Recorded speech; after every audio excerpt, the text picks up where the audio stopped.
So today let us start our discussion on non-autonomous system, like or non-autonomous, how to deal with non-autonomous system stability, and you will find a heavy application of that comparison lemma here to deal with this kind of system. First of all, you may raise your concern that what is the need at all to study non-autonomous system, because otherwise we can have an autonomous system, but non-autonomous system, it is like it all depends on your practical need, on which system you are going to apply your control algorithm. So for that you must have certain understanding around the system. If that system is like time invariant, then you can have a control algorithm. If that is time varying and means not autonomous in nature, then you can have, means you have to design your algorithm. At least if you cannot design it, means for the exact system, you can have that means by using that comparison lemma, you can prove that okay, this if the worst condition of that system, means whatever the system can have, is stable with my control law, then for all other moderate operating condition my law will satisfy. Now another thing that what is very important here, that in case of autonomous system, your stability implies uniform stability, and your asymptotic stability implies uniform asymptotic stability. Your global asymptotic stability implies uniform global asymptotic stability. So in a nutshell, in case of autonomous system, there is no need of mentioning that uniform word uniform, that keyword uniform, to emphasize it. It is already uniform because there is no such dependence on time. So in order to make you understand, let me take one example from the book of Vidyasagar. So it is a first order system that is given by x dot t is equal to 6t sin t minus 2t xt. So if you solve this one, what you will get? You will get a complicated solution. I am means I would like to refrain myself from solving it, because there is a chance that I may make some careless mistake. So let me directly copy it from there, from the book of Vidyasagar. So it is whatever he has written, it is 6 sin t minus 6t cosine t minus t square minus 6 sin t 0. This is the initial condition time, sorry, initial time, 6t0 cos t0 plus t0 square.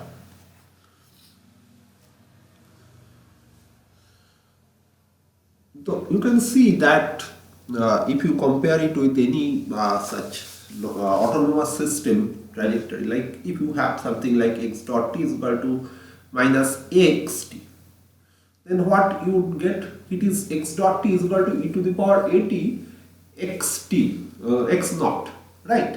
So that case, this t naught was not present in your transition matrix. Try to understand this. What this part is responsible for, this part is responsible for your transition, and this has a very significant effect on your, whether your system will behave like a stable system or it may behave like an unstable system.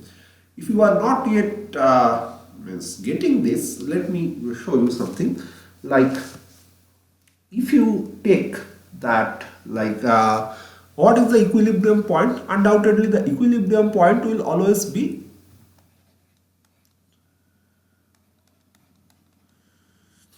like this is the equilibrium point where means if your system is having that value, then you will have this one. Now the thing is that like if you consider like if this t minus t naught, okay, this t minus t naught is greater than 6, right? Then what you can have, this right hand side quantity is bounded above by the expression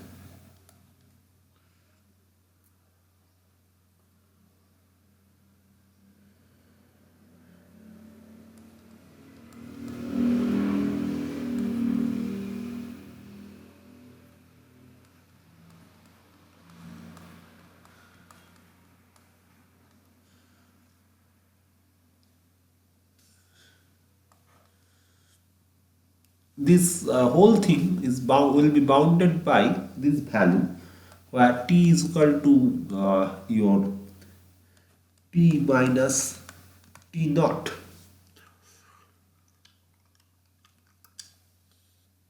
So what is the idea of this having this weird bound is that you can understand that all the other things that you are having will have a maximum value of 1, and they these two will contribute to you here, right?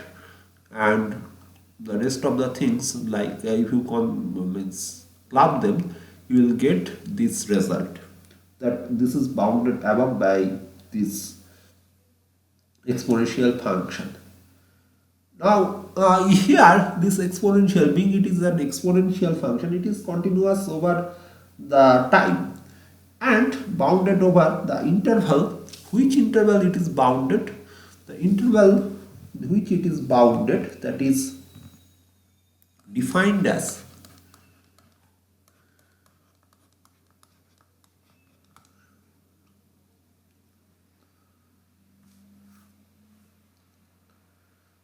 so here you can see that if it is this, then you will have something like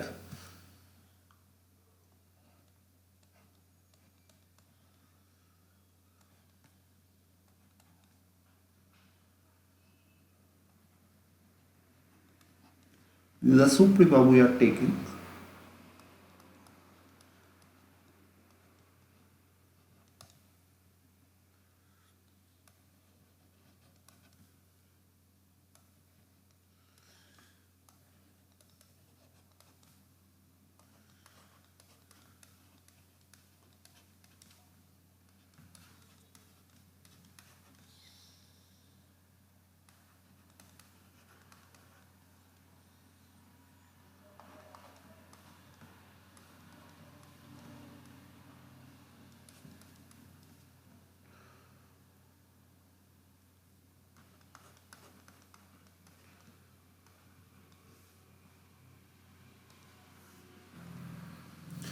So with this, what you will have like the CT naught is a finite number for a finite like a finite T naught,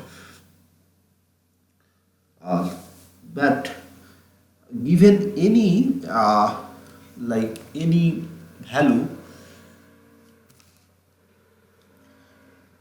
epsilon greater than 0, if you choose the your initial radius, that is now unlike the previous case where it was only dependent on epsilon, now you have to consider delta epsilon t naught.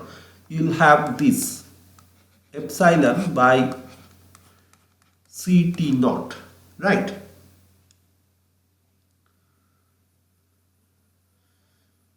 So this shows that xt is equal to 0 is an asymptotically equilibrium point for all the time.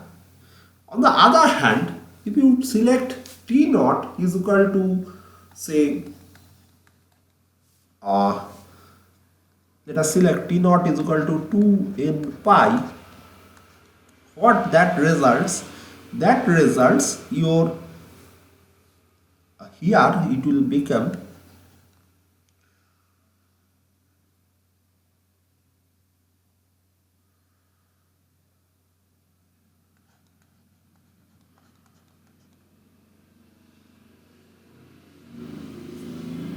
like if our t is 2n plus 1 pi, it is not is a very absurd claim. We can take 2n plus 1 pi.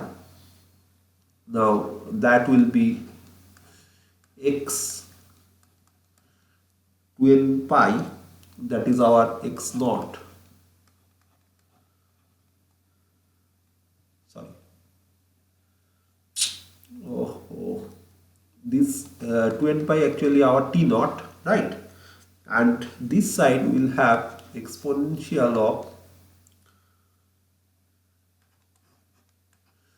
4n plus 1 by 6 minus pi, sorry. Just a minute. 4n plus 1, 6 minus pi, right?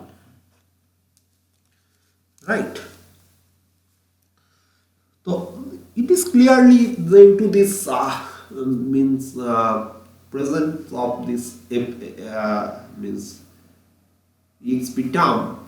It is clearly an unbounded function, right? So this one, like whatever you are getting here, it's clearly indicating that it's an unbounded as a function of t naught. Thus, given epsilon greater than 0, it is not possible to choose a single delta epsilon independent of the initial time such that this holds. So, therefore, the equilibrium point x is equal to 0 is not uniformly equilibrium. Why not? Because if you started at t is equal to 0, then you will see that it is uniformly it is stable. But once you start at some other time, then you may ask me, sir, what is the problem with you? Like previously we used to say that we can start anywhere, and we generally consider that time, that starting time, as our t is equal to 0. Like whatever we have done in our circuit theory class or in anywhere normal, if you can recall that circuit theory, always we used to define switching at t is equal to 0. So what's wrong with that? Wrong with that is that approach is if you select it, then actually you are disregarding any chance of any means presence of any time varying parameter in your system. Like if a time varying parameter in your system is present, then it can always be the case, like if you start at t is equal to 10 seconds, even the initial condition or initial system dynamics, whatever you will get is something, and if you start at t is equal to 1 hour or something else, then what system initially will get, that is a different system. Now once you started itself with a different system, then what will happen, even if you have things that is like you have something that is means previously that was stable, like t is equal to 10 second or 100 second, that system dynamics was stable. Now the system dynamics may not remain the same. So that is an example. Just means I'm trying to means impart the sense of this non-autonomous system in you. Like even if you find it too difficult, let me help you by giving you a very simple example of a linear system. Like if you have a system with a parameter like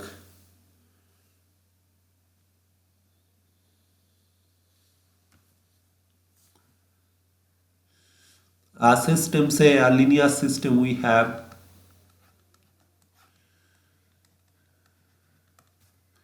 and you know this is a time varying parameter, and this is going to change like so the solution of the system will be what?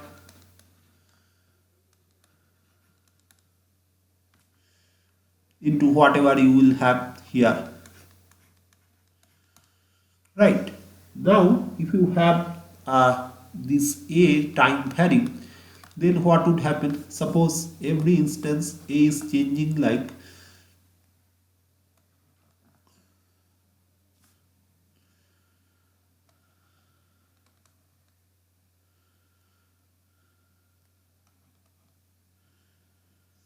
a is equal to, say, let us take two discrete value to understand.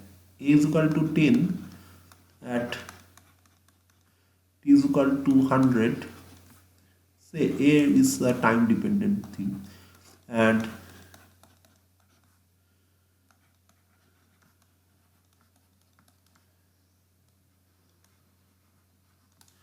so you can see that clearly one system from initially or for some time it was behaving like a means stable system. Now it has become an unstable system. So clearly your but the equilibrium point remains same, that is the zero. So clearly this is a case where your system is time varying. So in this case, the system is not having uniform stability. But please do not develop a notion that if a system is time varying, then a system cannot be uniformly stable. It is no way the case. You can have plenty of systems where you can start from some different point and you can have actually the things, that is the system will behave like an uniformly stable system, and that is why the notion has come. Otherwise for autonomous system, whatever is your normal stability, that is uniform stability. What is asymptotic or global asymptotic, that is uniformly asymptotic, and globally uniformly asymptotic stability. So there is no point, right? So now we will discuss a few theorems or few means mathematical tools to understand this in a more clear way. So here what we write the system equation for non-autonomous system, like x dot is equal to f of x, which was valid for autonomous system. Here we must include the time component. X dot is equal to f of t comma x, and obviously where the equilibrium point is like we define the equilibrium point. Okay, before I go to the further, let me discuss about f of t comma x.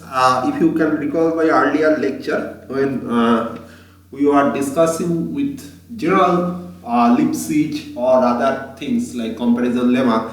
So f of t comma x was such a function that is piecewise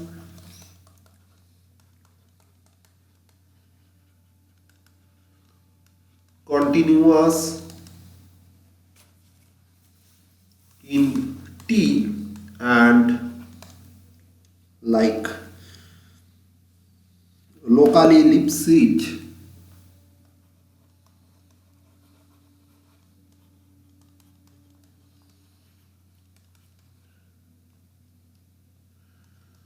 in the domain D.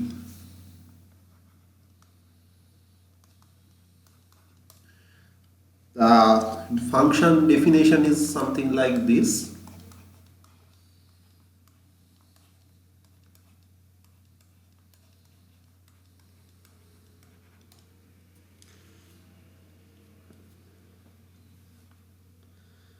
And D belongs to Rn such that it contains the origin.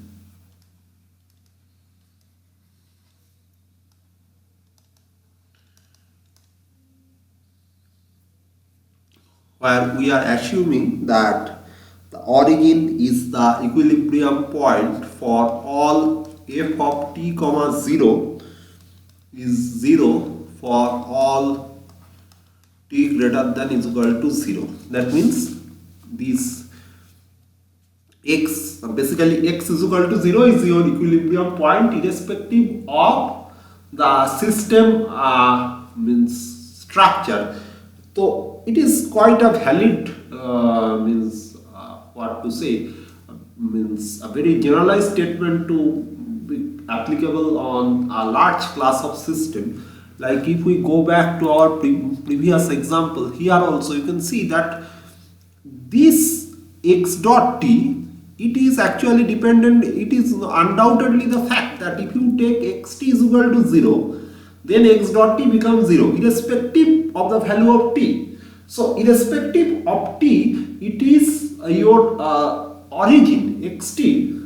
Here it is what? X dot t, it is a one dimensional system, so every state will be on the real number line. So on that, here what you are getting that for origin x dot t is identically equal to 0. Whatever be the time instance you take, the origin is the equilibrium point. However, for certain value of dynamics that we have discussed, that for certain time instance, if we take like at t is equal to 0, we'll find that origin is like stable. But if we go to some other time, then the origin may be stable, may be unstable, may not be that easy to find out. But it may vary that the what to say, basically it is like the face portrait. In terms of face portrait, if you try to imagine, the face portrait of that system is having a variable face portrait. Rather, face portrait is difficult for you to construct, like because it's a time varying system. But in any way, if we can construct different face portrait also by taking some sampling of systems at means like suppose if we consider one system is fixed for and we obtain a face portrait for that other system, or that we can consider that time varying system as a family of n number of autonomous system. Then for those n number of autonomous system, we will have some face portrait, and that gives you an idea. Means I am trying to give you that visualization that how it will change, that with time the system dynamics will evolve. Anyway, so even if it is not till now clear to you, I hope gradually if we proceed, it will become more and more clearer to you. So what we can define, that the equilibrium we defined here, x is equal to 0, definition, this x is equal to 0 is stable if for each epsilon greater than 0 there exists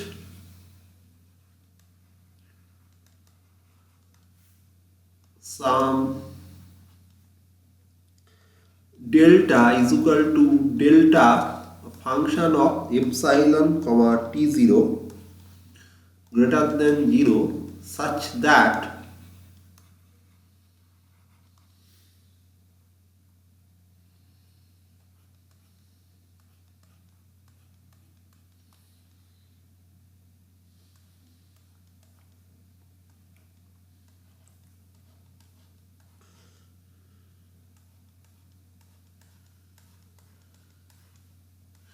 Just the same thing as it was for that normal autonomous system. Only change here is that the region delta is now dependent on your T naught. Delta is now dependent on T naught. It is not that means free from T naught. It is dependent on T naught, and that is why it has become a sense that your system may become uniformly stable or may not become uniformly stable. For different value of T naught, you may have, if your system delta, this one like the domain region within which the system is stable becomes independent of your initial time, then you can say that your system is uniformly stable. Now the other point, like uniformly stable if delta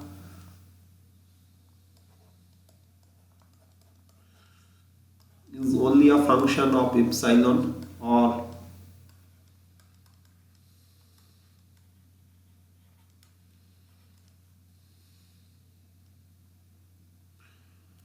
is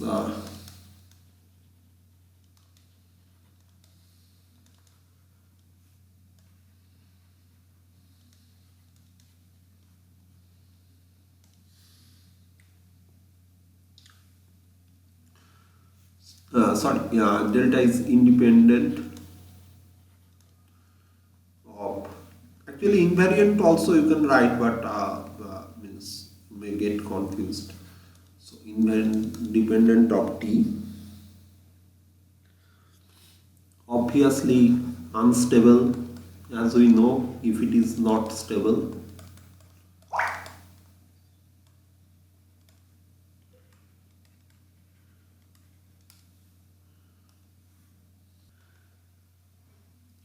So unstable if it is not stable, and asymptotically stable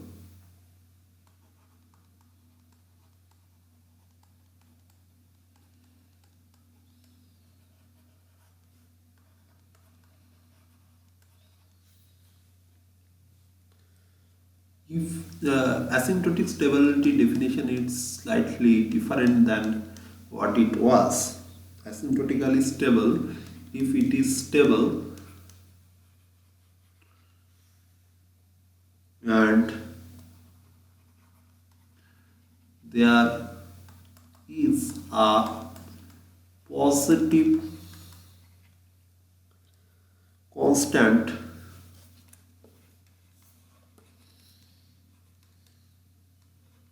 C that is depend on C T naught. Like although it is asymptotically stable, but that stability pattern will be governed by the initial time such that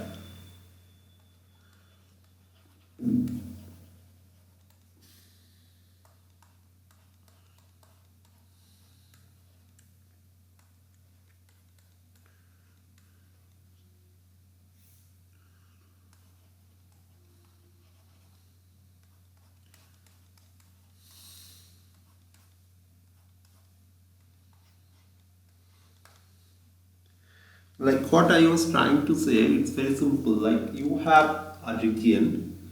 Obviously, in case of asymptotic stability, it is meaningless to discuss about epsilon because epsilon is nowhere. Your solution trajectory will converge to the origin.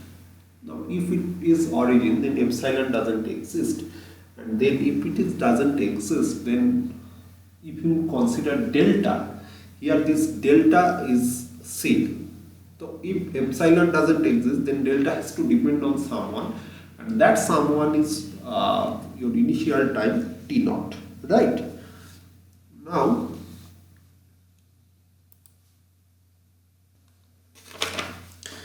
now here that interesting things to note that how to define our uniform asymptotic stability. So the uniform asymptotic stability you can define like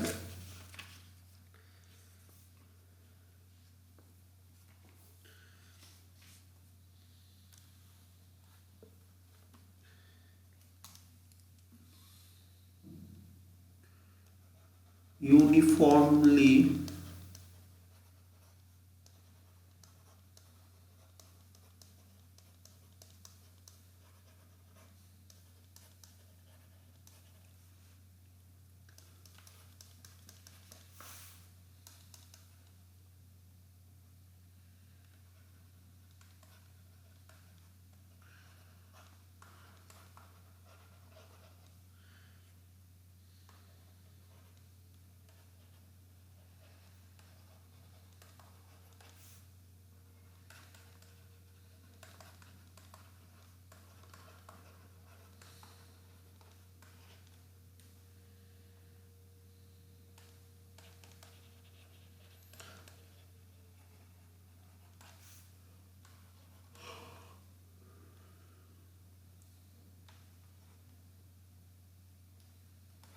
independent of T naught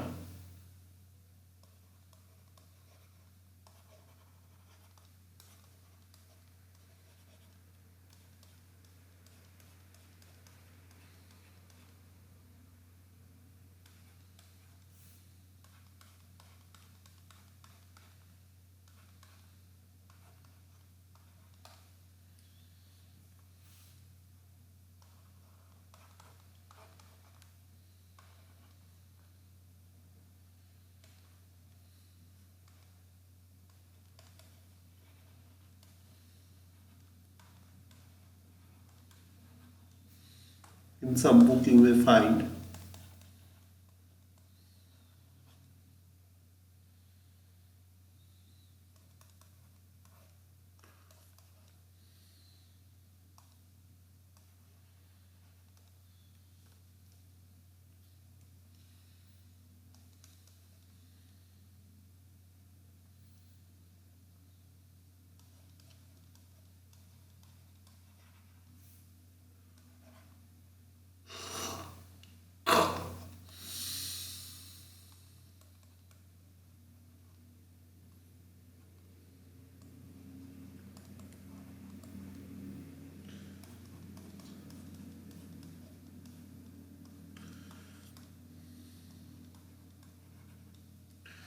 Greater than 0 such that we are having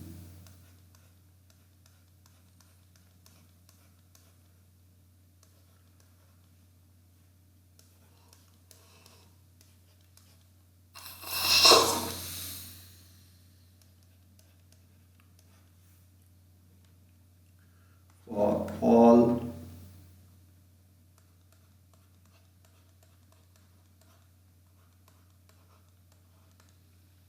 so the equation and the way we have described these things, it's quite like it's self-explanatory.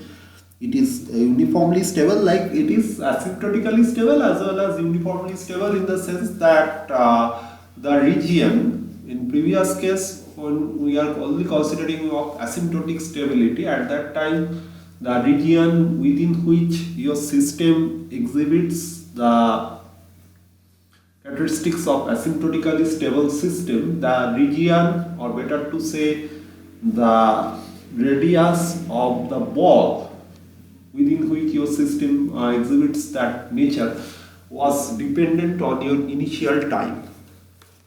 However, when in case of asymptotic stability, it is no way the entire state plane. In that case, it will become a global stable. Means next interesting things we are going to study that how it can be globally asymptotically stable but not uniform, and then globally uniformly asymptotically stable. So the things will be pretty interesting in that context. Like how to define them, and if it is like whether we can have this like means whether the two classes, separate classes, can exist like globally asymptotically stable but not globally uniformly asymptotically stable, or globally asymptotically stable itself implies the global uniform asymptotic stability, that we will need to study. Now what is required here, that like okay, I will go to that later, but for the first at this moment let us concentrate on this. Actually these things are so much engrossing and so enticing or captivating, I can say that sometimes I get lost. Anyway, so what is issue here is that very simple thing, that previously your region, the radius of that ball was dependent on your initial time. Like your origin, please give up the notion that origin is not changing. Your origin remains same. However, the radius of the ball that defines the region, or later on we will get to know, that is known as the region of attraction, within which the system exhibits the behavior of a stable system or asymptotically stable system that depends on initial time for only asymptotically stable system in the context of non-autonomous system. However, when we will consider uniformly asymptotically stable system, then we will see that in case of uniformly asymptotically stable system, that region is like means the radius of the ball within which the system exhibits that nature. It's independent of your initial time. Now you think about this, that can we have something only globally asymptotically stable but not globally uniformly asymptotically stable? What I was trying to say. Can we, or means how, means let us have a contradiction, like how you can define for global asymptotic stability. In a normal layman language, when your ball within which the system exhibits the asymptotic stability behavior, if that ball is your entire n-dimensional space, then it's although your n-dimensional space, it's like giving us like it what to say, it evokes some image of like an infinitely large cubical structure in our mind. But if we somehow can consider that it's not cube, like it's infinite radius ball within which the system is exhibiting all this, then also it somewhat means still remains valid. Now what is happening here, that this is very interesting story, that how you will define only globally asymptotically stable but not globally uniformly asymptotically stable. So for one condition, you have your system exhibits global asymptotic stability. Fine. Now in other condition, your system does not exhibit global asymptotic stability. Rather, you find your system that region is dependent on the initial time, the ball radius dependent on the initial time, and in some case you find that ball radius is not only independent, rather it is the entire state plane, or other way it is infinitely large ball within which you are having that stable property. So think about it.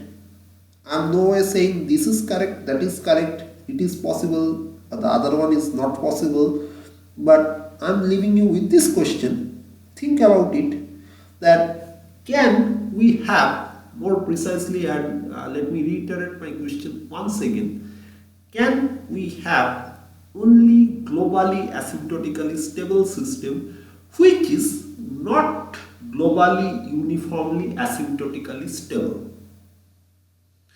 Can we have a only globally asymptotically stable system which is not globally uniformly asymptotically stable? I hope what I want to ask, the question itself is clear to you. First, make sure that question is well defined and question is clearly understandable. Otherwise, you will means execute some kind of Brownian motion and resultant RMS value will be 0. So that makes no sense. Now, with this, we'll write a lemma and we'll try to prove it. So, what that lemma states, the equilibrium point of x dot is equal to f of t comma x is, now you will see a heavy application of those preliminary concepts as well as your comparison lemma, is uniformly stable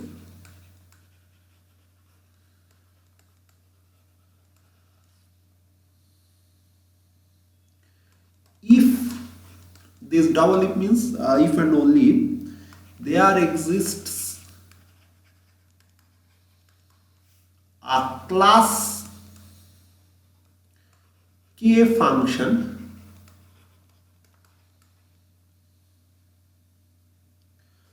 alpha and a positive constant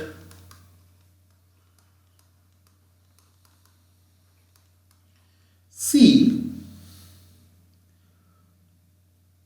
independent of initial time t naught such that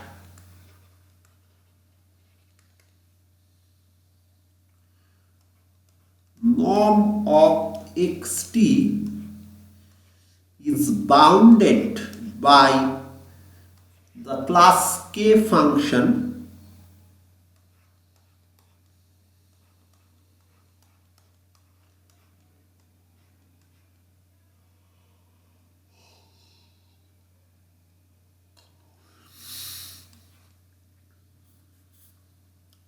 for all t greater than is equal to t naught greater than is equal to 0, and for all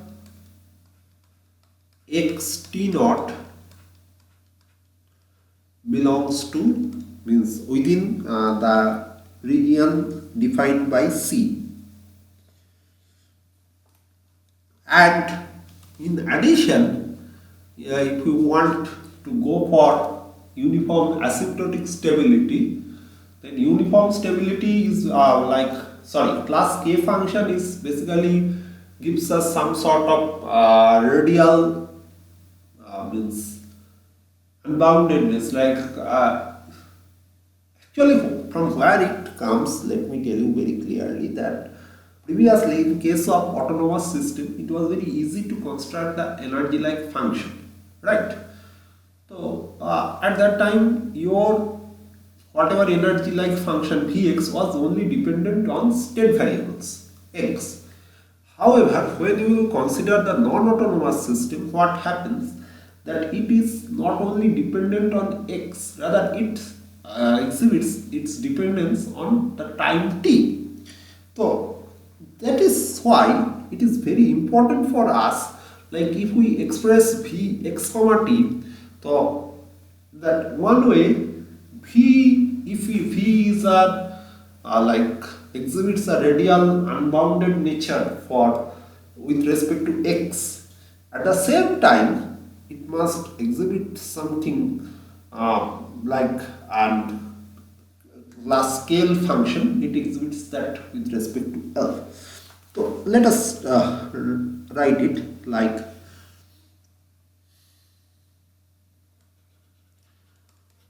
uniformly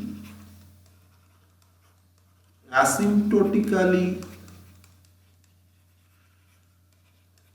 stable if there exists a class scale function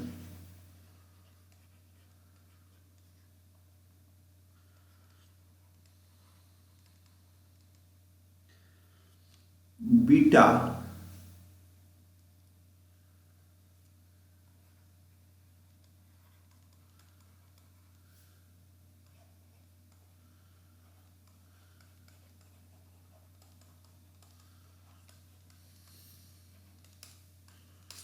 positive constant C independent of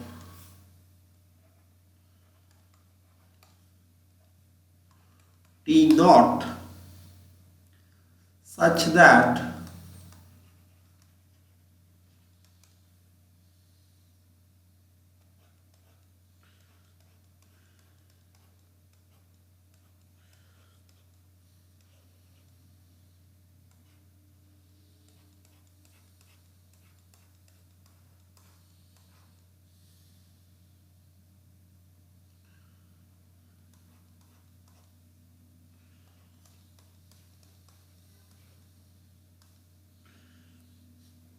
for these two, like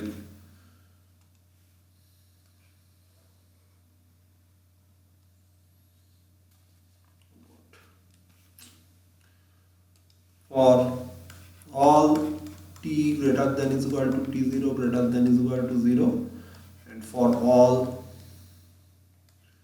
mod x t naught less than c. So, and globally uniformly asymptotically stable if this means it's valid like C be the ball of infinite radius, like C is infinite for any value of xt naught it is happened, then it will become globally uniformly asymptotically stable. Okay, so let us prove that one. So let us try to prove these theorems. You will not get these proofs everywhere. So I would like to request you to follow me means closely so that you can understand it. Otherwise, you will miss the proof. So first, let me try to prove that theorem of uniform stability. Let us pick up a function alpha. Let alpha is a class K function. Now, if alpha is a class K function, then what we can write is that in such a way we have taken alpha that xt is always upper bounded by this class K function alpha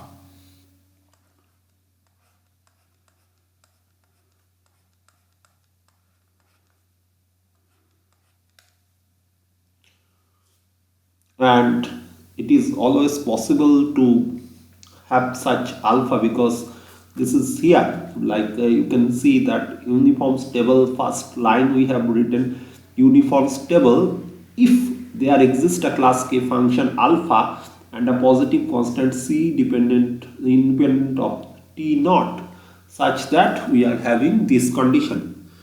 Now let us write that for all t greater than is equal to t naught greater than is equal to 0 and for all norm of xt naught that is less than c. Fine. Now let us given an epsilon greater than 0, let we have delta that is minimum of c and alpha inverse epsilon. Now this is very important to note that who will ensure that this alpha will exist. See, being class K function, if you recall what is class K function, just so the advantage of having an class K function alpha is that if you take epsilon greater than 0, basically you are ensuring existence of an inverse function, inverse class K function, right? Like what I am trying to say, that if you have x square, say one function is x square, so this is clearly a class K function.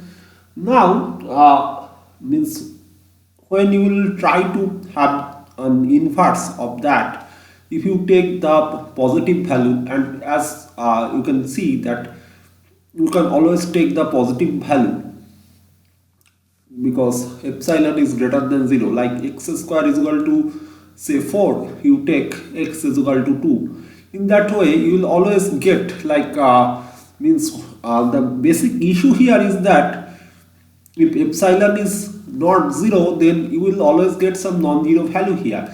Now this one will always result in it will select between minimum of c and this alpha 1 minus epsilon.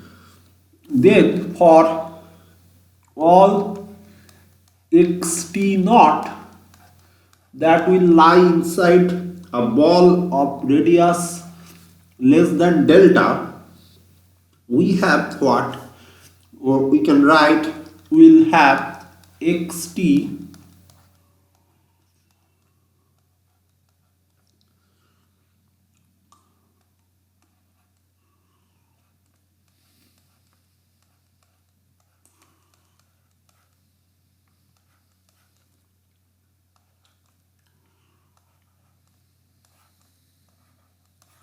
from this line we can write this, and from this we can write this is less than alpha of,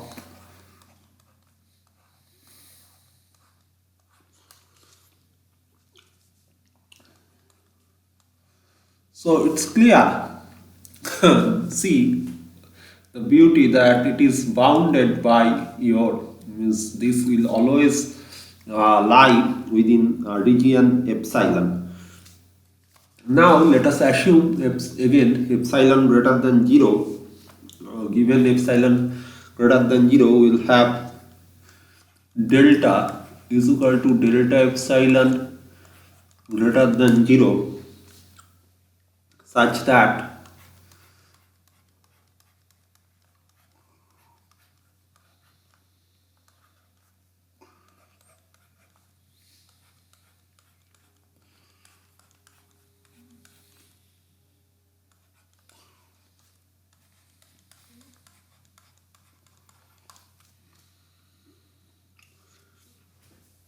now let us consider for a fixed epsilon delta bar epsilon is the supremum of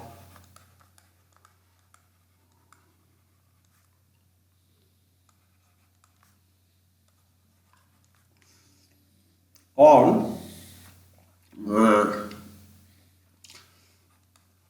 applicable or feasible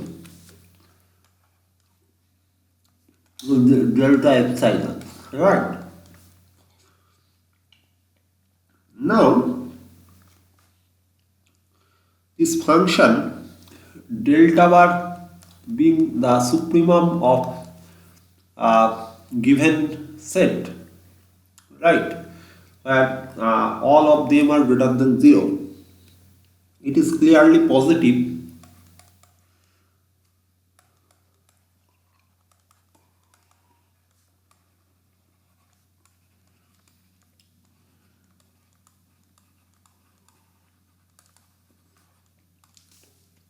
And non-decreasing, but it may not be continuous.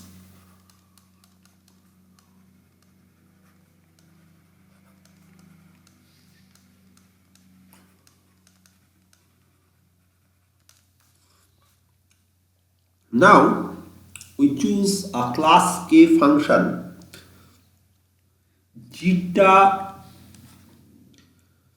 r such that zeta r is always upper bounded by k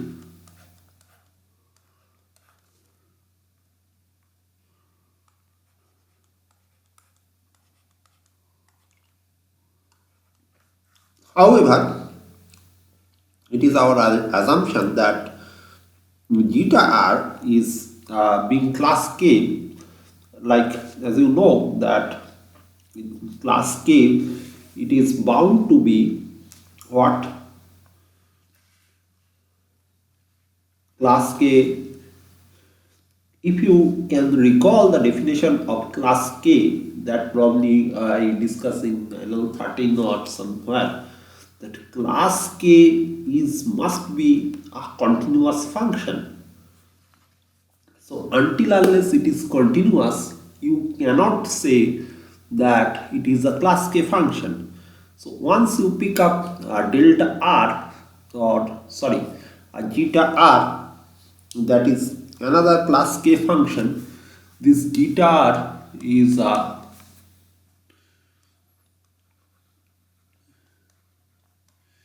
why we need this zeta r, because zeta r actually we want to like have this sense of supremum delta epsilon present in our discussion, but as it was not means may not be continuous, so we take help of another class K function that is upper bounded by your supremum of delta. So from this what we can write,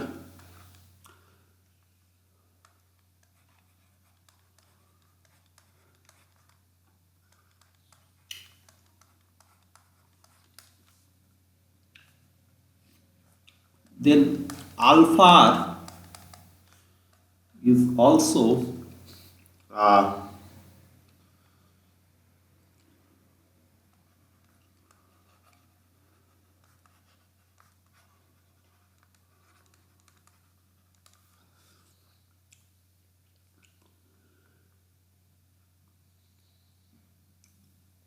now let C is equal to limit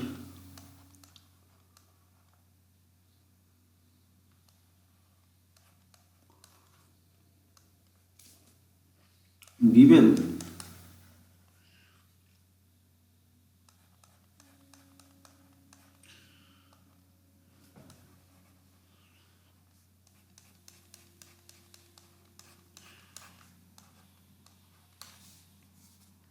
we let epsilon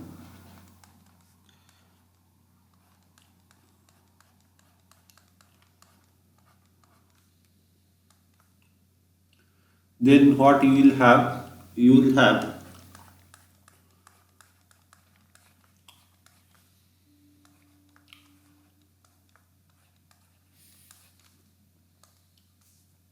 and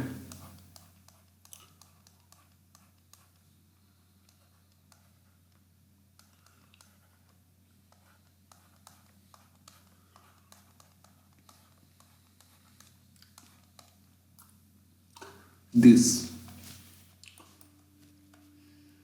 right? Just let me check whether it's recording or not. Okay, thanks. Now here try to understand what we are doing from the very beginning. What was our objective? our objective was to prove the first uniform stability part. So what was the statement or the assertion? If x is equal to 0 is an equilibrium point of x dot is equal to f of t comma x, then it is uniformly stable if there exists a class k function alpha and a positive constant c. This c should be independent of t naught such that if xt is belongs to such that means xt will always be bounded by class k function alpha x t naught for all t greater than t naught, t greater than is equal to t naught and t naught greater than is equal to 0, and for all x t naught less than c. So that was the part we are trying to prove here. Now here what we can see that let alpha is a class k function. Now if alpha is a class k function, then we have this in our already this was stated. We are looking for like we are about to prove that this is sufficient to ensure uniform stability if there exists a c that is independent of t naught. So in order to prove that, we started with the statement, then we defined an epsilon greater than 0 and an delta is equal to minimum of c comma alpha inverse epsilon. So why alpha inverse epsilon? See, the thing is that we want delta to be means as small as possible. So within C we know that this is this relation is going to be valid if the initial point lies inside a ball of radius c. However, if initial point lies inside the ball of radius c, then it's a part. Now that is one part. Another part what you will have, like if you are thinking about having an epsilon small enough and want your like all the trajectories or all the solutions whatever you will have will be confined within that epsilon, then it is uh, means it is very obvious means you have to ensure the bound means this should be this delta should be minimum of any of these two, like either minimum of c has to be there because beyond c means if we go radially outwards and if we move outside of that ball of radius c, we do not know what kind of dynamics we will get for our system. The entire system dynamics may vary and we may not have this uniform stability condition. So we are obliged to means confine our discussion within C. But why this alpha inverse epsilon, from where it comes? This alpha inverse epsilon comes from the fact that this like your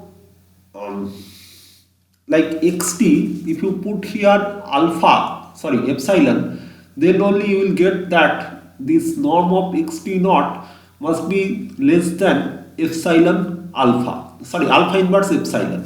What I am trying to say, you put it here that it must be less than it is equal to epsilon, and here it will be like alpha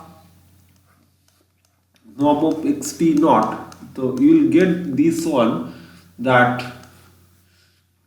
this must be the case where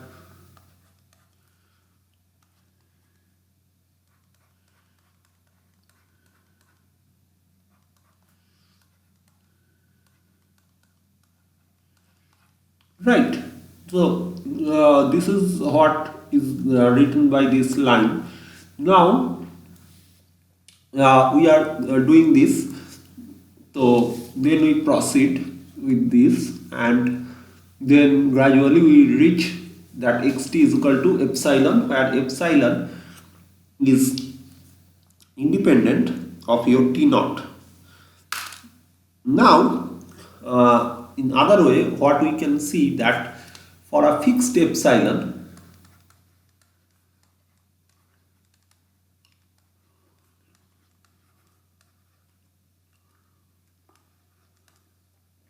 we can have this.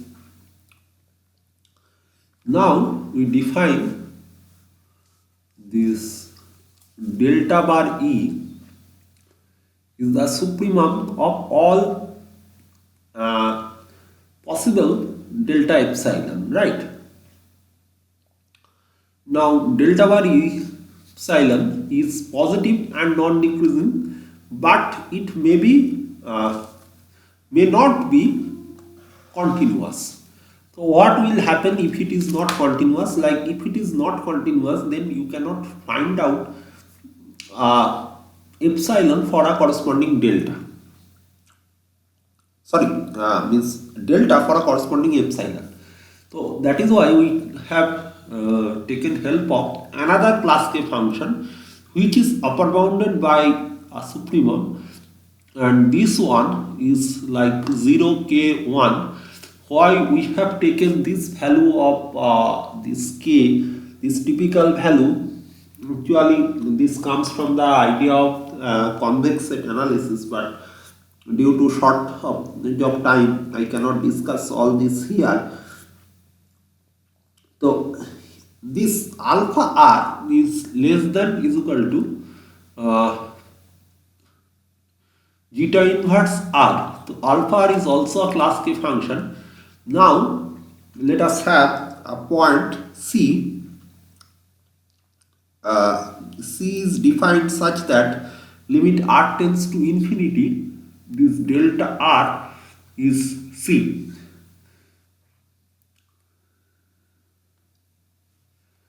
Now if that is the case, then what we will have, that given xt naught, where xt naught is less than is equal to C, sorry, less than C, we will have epsilon is equal to alpha norm of xt naught, right?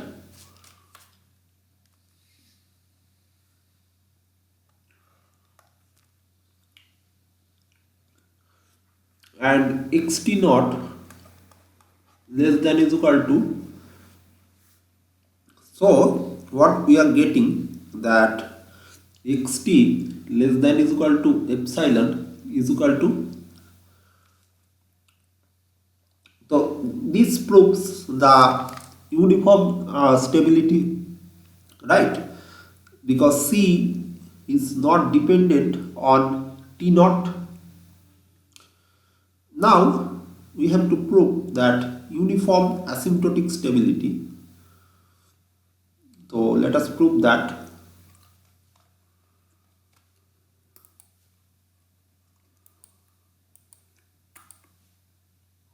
Now we will consider the proof of uniform asymptotic stability, and for that we would like to take help of a class KL function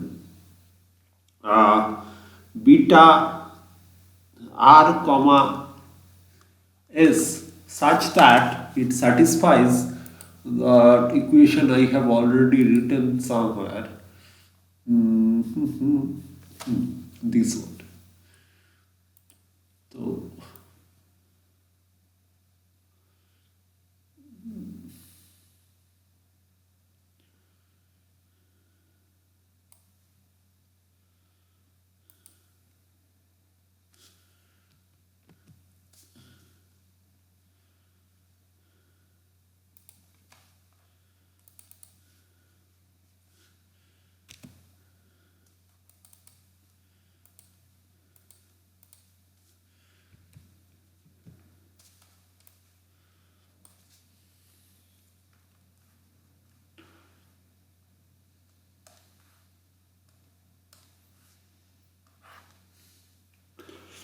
So we have taken beta r comma s in such a way that it is, then obviously what we can write, like uh, we can write xt is equal to, because t can be anything, so we can write this also, there is no harm, right? And this implies your x is equal to 0 is uniformly stable, because now you can see that this beta is independent of your like means your T naught. Now you may get confused with the presence of T naught here, but please note that this is not the time T naught, rather the initial state value or the initial point, and that is quite well with our natural understanding of like asymptotically stable system. What do we understand by asymptotically stable system? A system where the motion or where the state trajectories will always exhibit a kind of decaying motion, right? Even if they oscillate, then they will execute means decaying motion. Like, let me give you one example by mass spring damper system. If you have a friction means practical mass spring damper system, then the oscillation amplitude will always means getting decreased with time. So in case of asymptotic stable system, it is important to note that here means it will always going to means whatever be the initial state trajectory, the means as you proceed with time, or you consider time advancement, your means future trajectory will always be lying inside a ball defined by your initial point. That is always true for asymptotic stable system. However, in this case, if this ball is independent of this one, then obviously we can say that if the ball initial ball radius is independent of your initial time, and which is the case clearly here, then we can say that x is equal to 0 is uniformly stable. Now, in addition, what we can say that if x t naught is less than c, then the solution satisfies what? Then the solution satisfies xt less than is equal to beta c comma t minus t naught, right? Which shows that your xt tends to 0 as t tends to infinity uniformly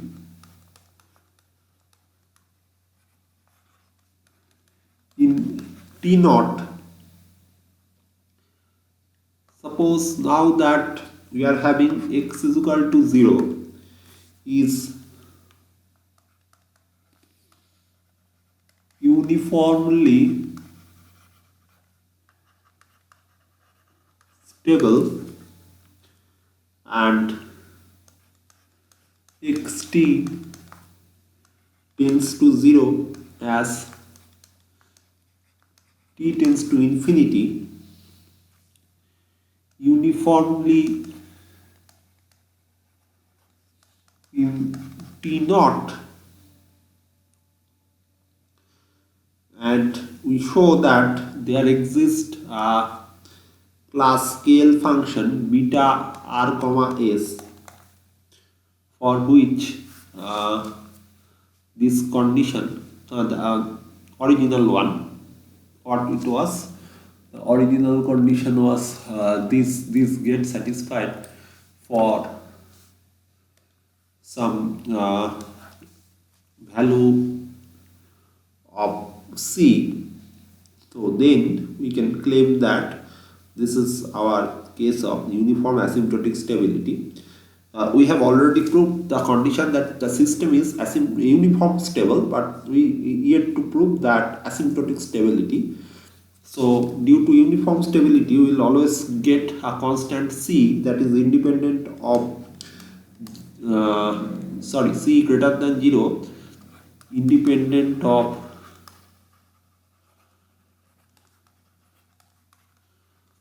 T naught, and class K function alpha uh, alpha x, or alpha, you can say alpha epsilon, such that for any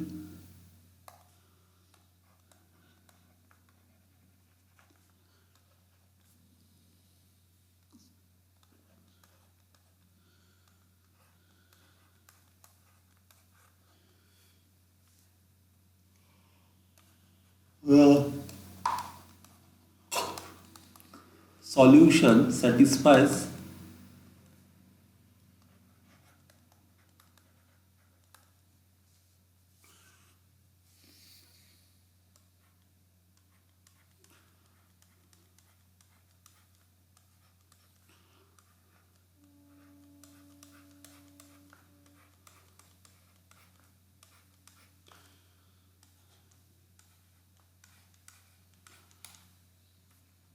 for all t greater than is equal to t naught, and for all x t0 less than r.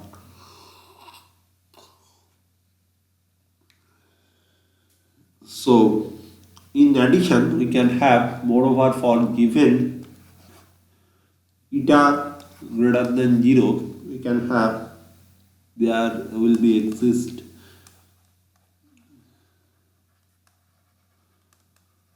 we will find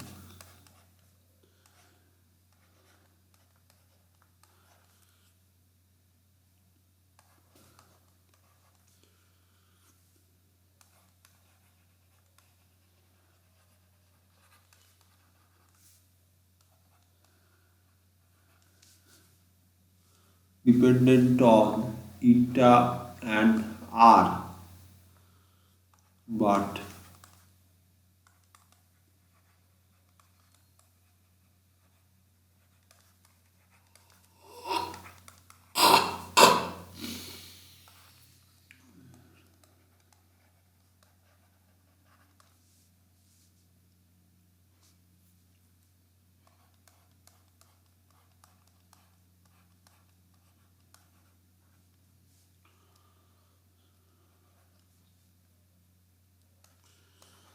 for all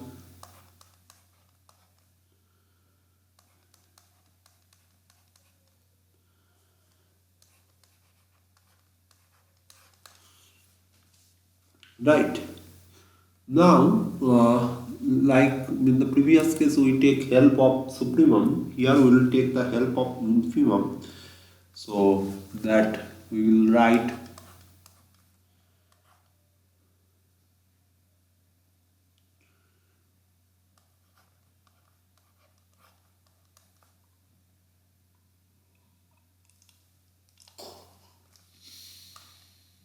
be the infimum of all possible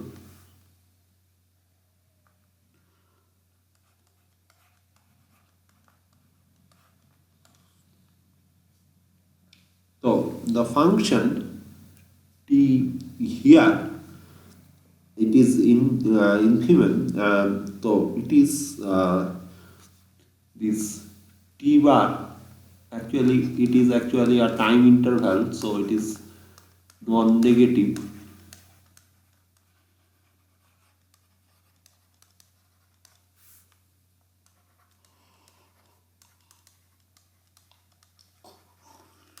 Non-increasing because it is bound to be the minimum one.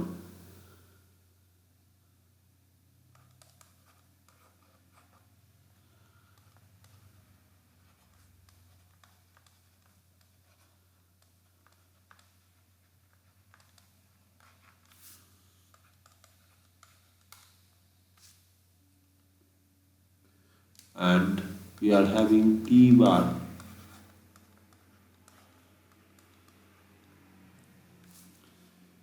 Now this t bar in comma r is for all, valid for all eta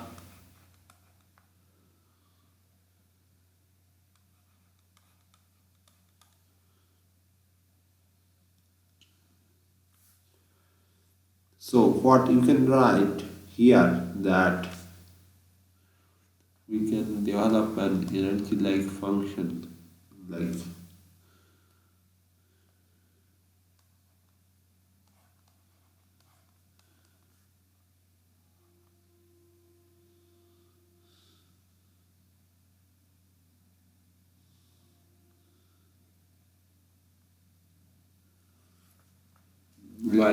sorry. I just got means actually I'm not feeling well for last few days, so I got a bit drowsy. I'm extremely sorry for that. So it will be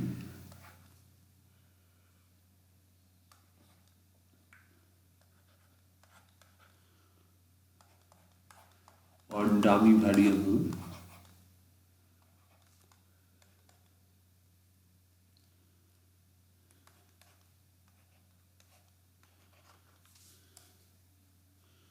So this will result in what? This will result in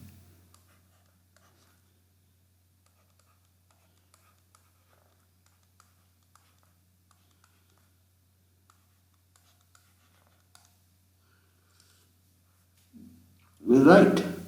So now let us examine this function wr8. So wr eta will be what?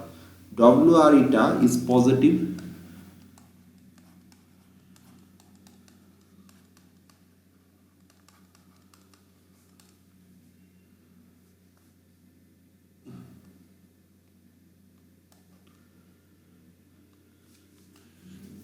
Wr eta is positive. Now, moreover, what we can write that for each fixed r, eta is continuous, strictly decreasing,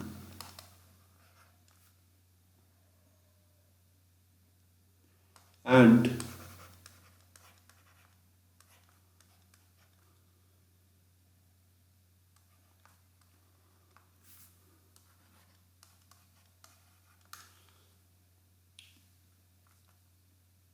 in addition, for each fixed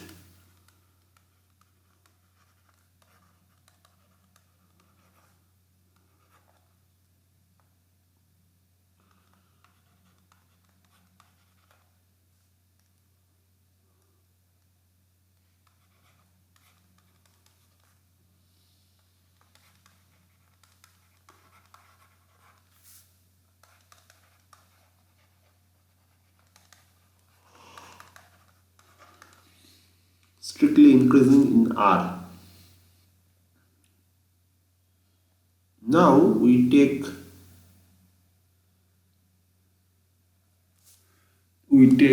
u r is equal to WR inverse.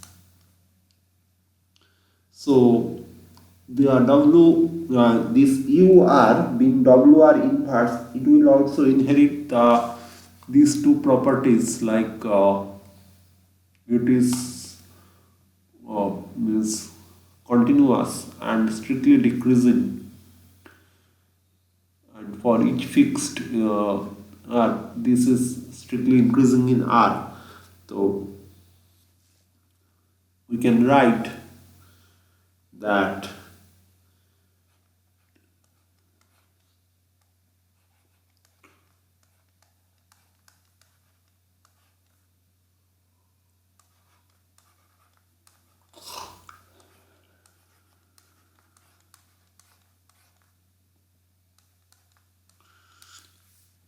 therefore norm of xt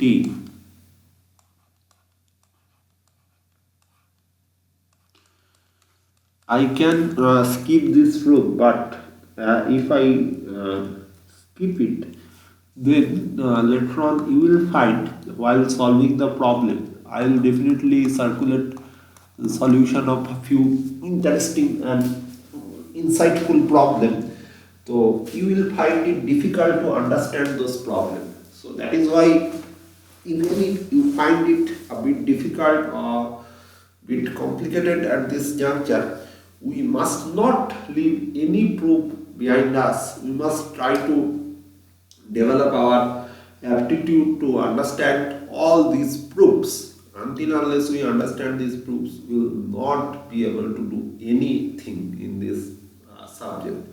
So proofs are very, very important, and each and every statement of a theorem must be realized.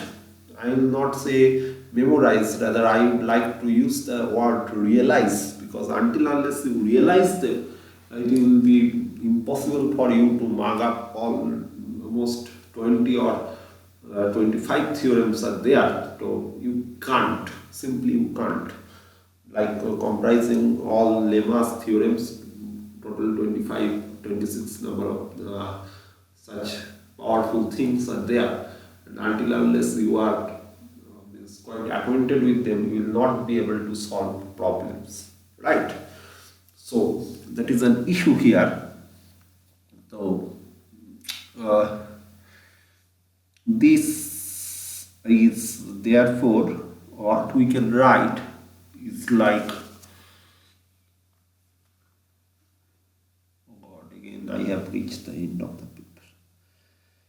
Anyway, so if that is the case, then we will have this one for all xt naught less than r. Now it is clear from our this equation and that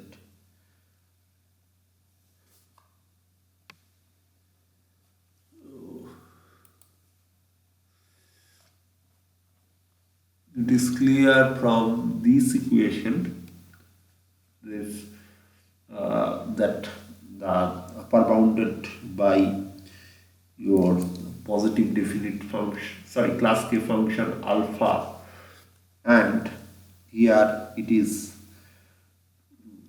like is another one upper bounded by ur.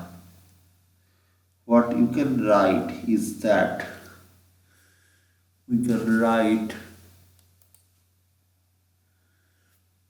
we will have norm of xt less than is equal to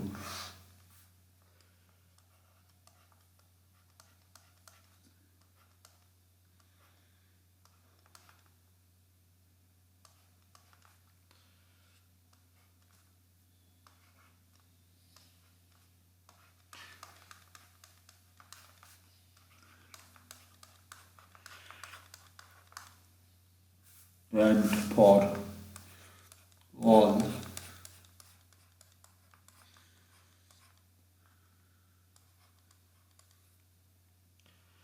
less than C. So this inequality is satisfied with your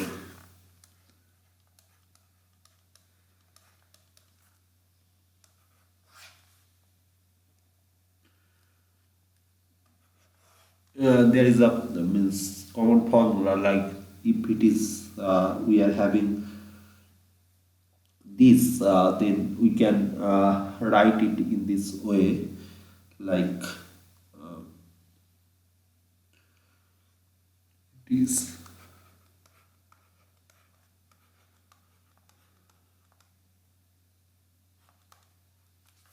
So let us once again revisit what I have done, and actually I felt sleepy. That is also a very means pathetic things from my end. So anyway, we started with this statement. Then what we did, we considered that we are having a class scale function that is satisfying this equation. So first of all, our challenge was to imply that it is uniformly stable. So in order to prove that it is uniformly stable, we consider a terminal case when your t is equal to t naught, and then we realize it becomes or boils down to, at that instance, xt less than is equal to beta xt naught comma 0. So as this one, the right side of your inequality is independent of initial time. Again, I am telling you that don't get distracted with the presence of t naught in that x. It is just indicating the initial value, not the initial time. So it implies that x is equal to 0 is uniformly stable. Now, having that, we are having furthermore xt naught is less than c, then the solution will satisfy this inequality.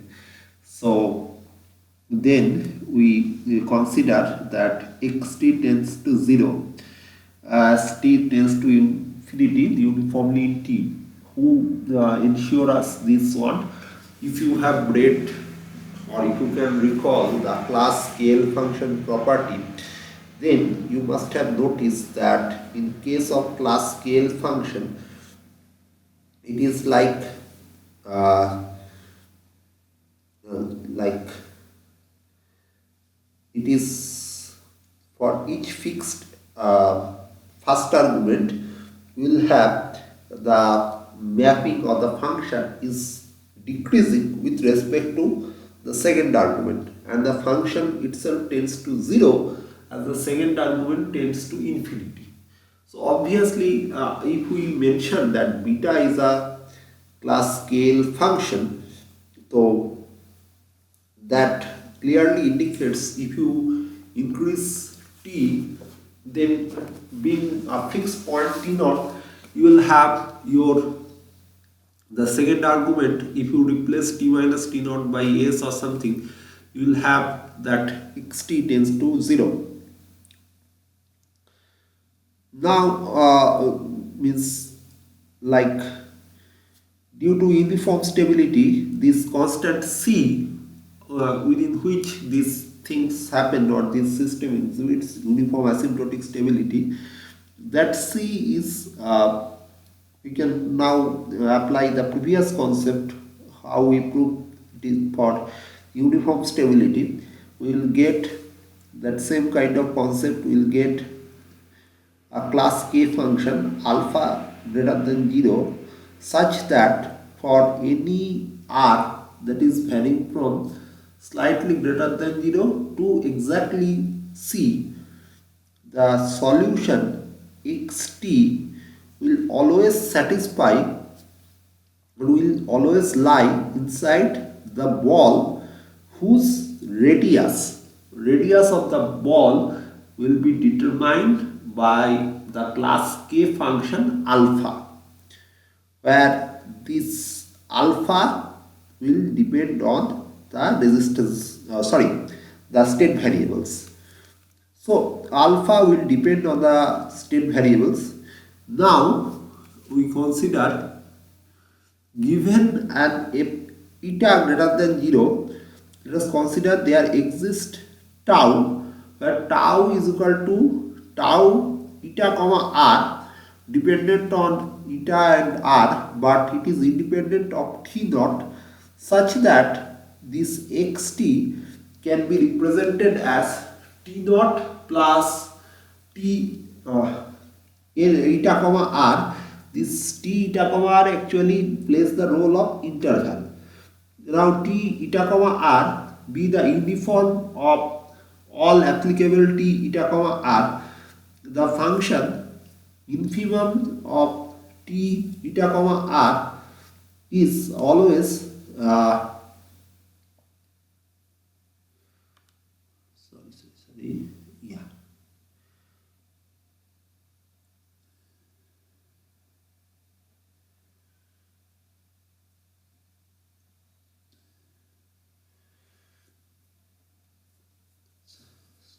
So it is non negative.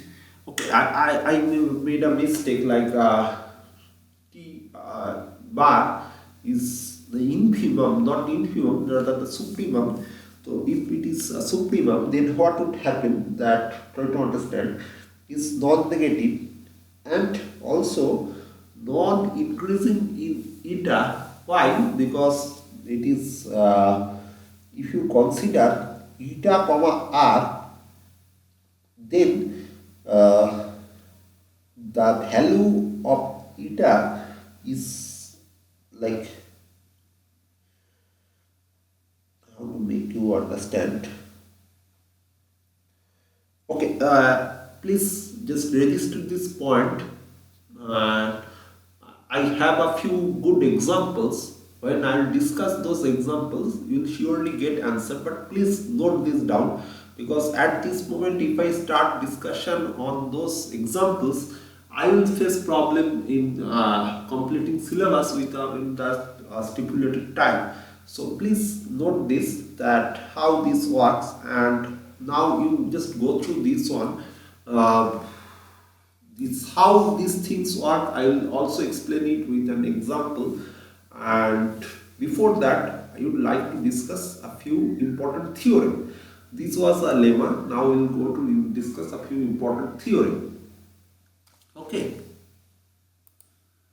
Well, so we'll study this in future example. Now let us introduce the notion of. Let me introduce the notion of exponential stability. What is that exponential stability? That the equilibrium point of this x dot f of t comma x is said to be uh,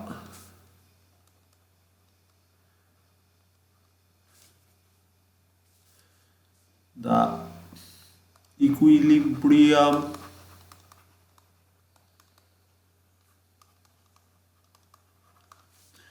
is said to be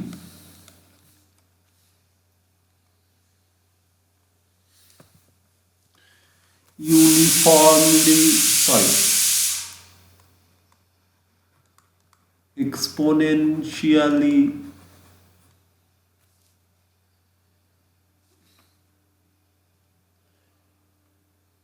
stable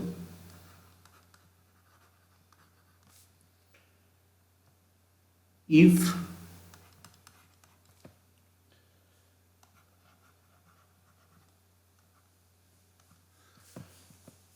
there exists positive constant c comma k comma lambda, such that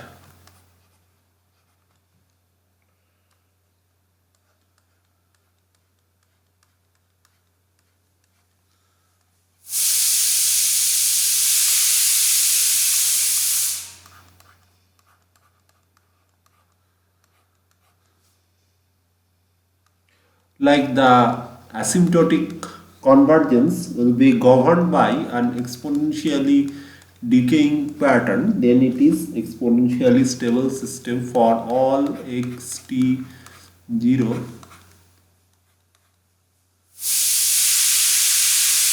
less than c, and globally exponentially stable if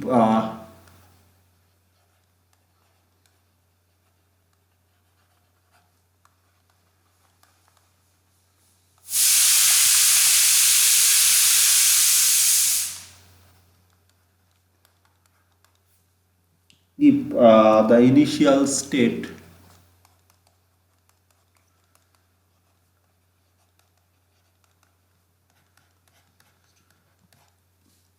xt naught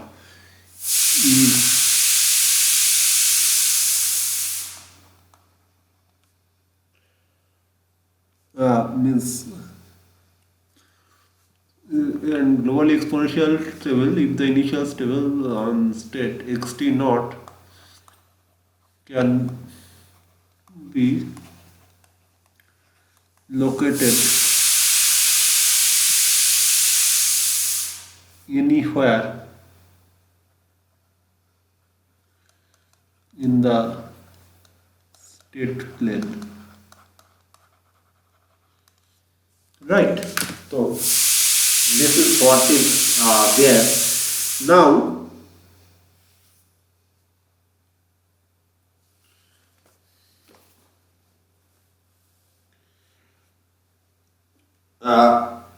this exponential stability is kind of giving us a stronger convergence criteria, stronger than that of asymptotic convergence, and this we can have a control of control will get certain control of means ensuring a faster convergence of our solution trajectory, right? Anyway, now we'll go to a very important theorem, and actually I will not break this video in part because that will hamper the flow of my delivery.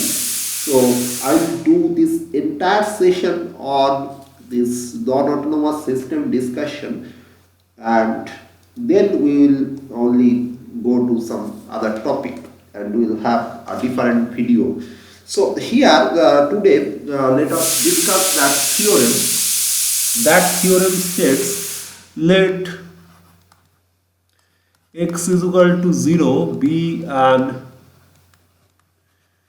equilibrium point for x dot is equal to f of t comma x, and d Rn be our domain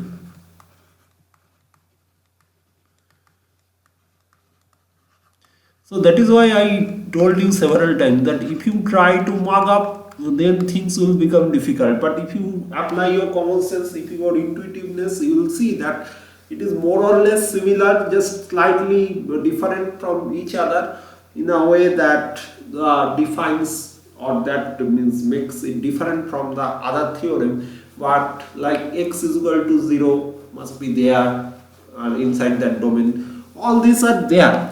So please don't try to mug it up. Just don't try to means have a means give up the habit of rote learning. Right?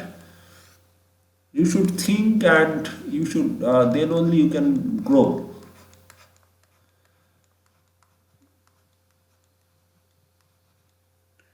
Sorry, success.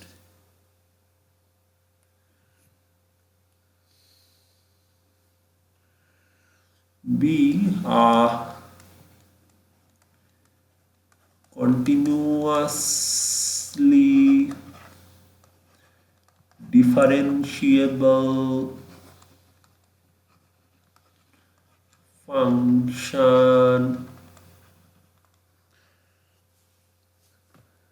such that what you are having here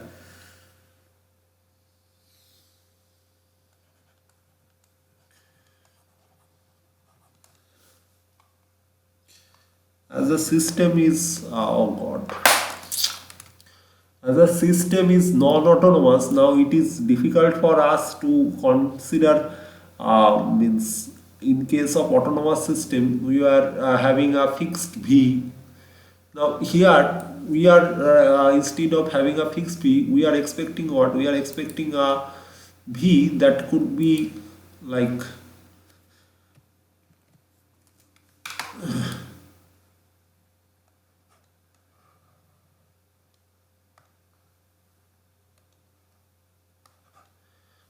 that could be bounded by two continuous positive definite function w1x and w2x. Uh, just excuse me. Such that we are having w1x.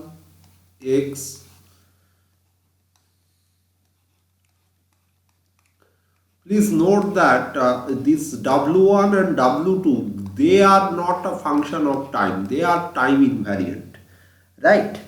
So this is one part, and another thing what we can write here, like as this time, this v is also a function of time, so we will write del v del t. This is the new induction of our state equation.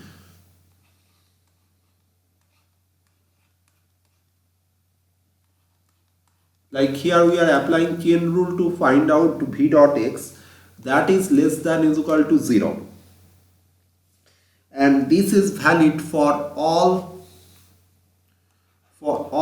t greater than is equal to 0 and for all x belongs to that same domain D, where in addition these w1x and w2x are continuous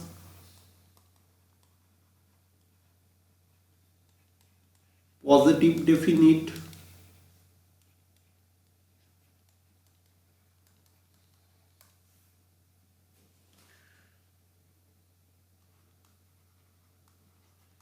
functions on the domain D. Then we will have x is equal to 0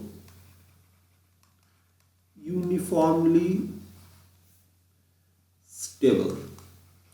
So what it states, like means here we will see an application of comparison lemma, that is v t comma x is time varying, but two extreme cases we are considering where the lower, means the most what can you say, that smaller value of v t comma x, that is lower bounded or bounded from below by w1x, and the another part that is bounded above by w2x, right? So we have to prove this theorem here.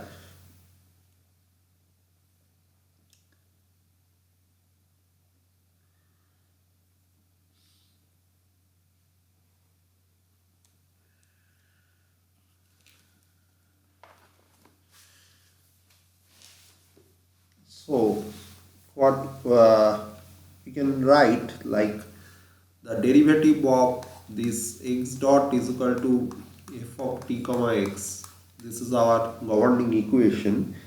Now that derivative of v, as we know that we are going to apply chain rule.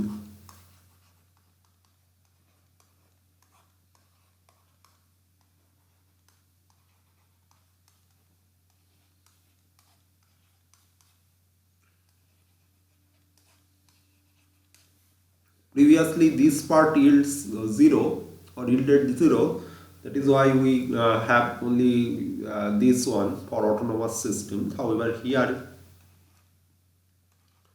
we will have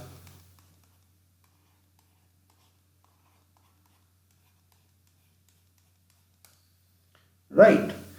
this is given that this is less than is equal to 0 on that particular domain D. And again we have reached at the end of the page. Let us go to the next page. Now we have to select, or we can choose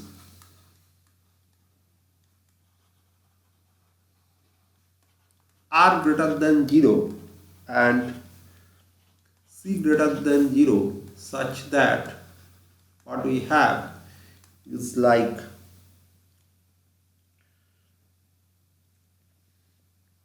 B R, a ball belongs to D, and C is less than minimum of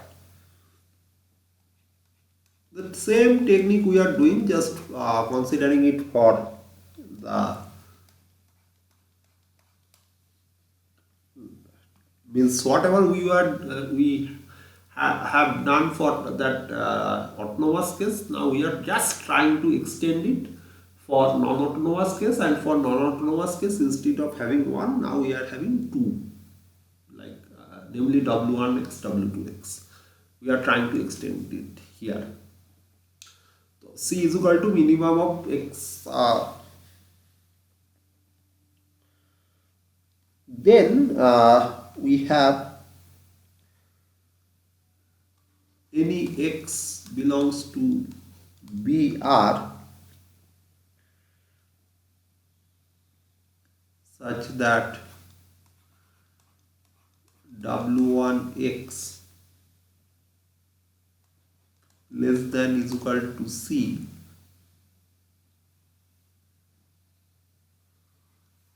then all this point is the interior set of BR. Now, unlike the previous case, previously we were having an omega c. That omega c was defined in such a way on which that our v, the function v, was less than is equal to c. However, as this is we are going to deal with a non-autonomous system, here we have to modify the definition of this set omega t comma c. Now we will have a time dependent omega t comma c, such that we are having omega t comma c is equal to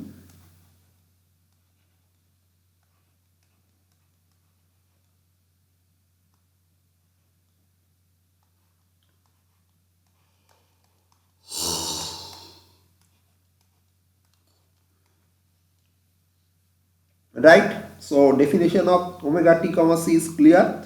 Omega t comma c is time dependent. Why time dependent? Because the function v itself is a time dependent. So if you mention that v t comma x less than c, then obviously you have to consider that it is time dependent. Now if that all this holds good, then the set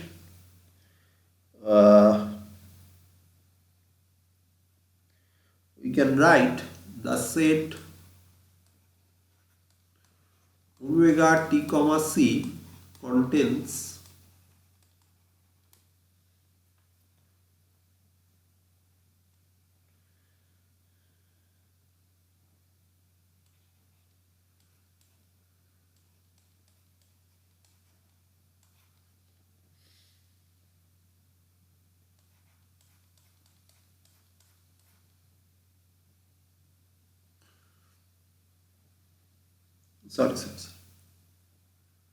such that wx less than is equal to c. Now since wx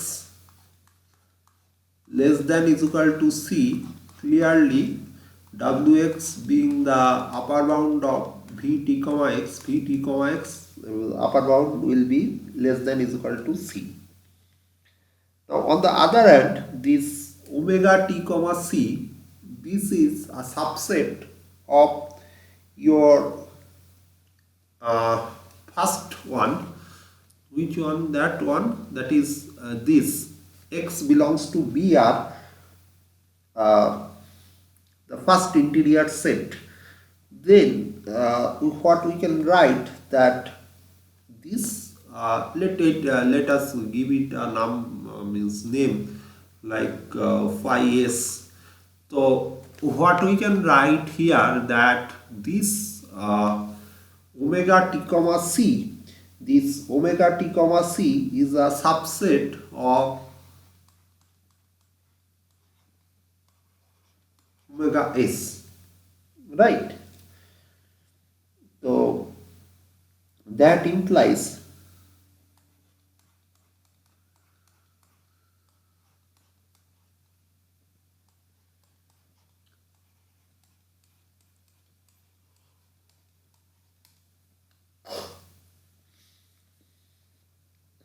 so that's what we are getting, that is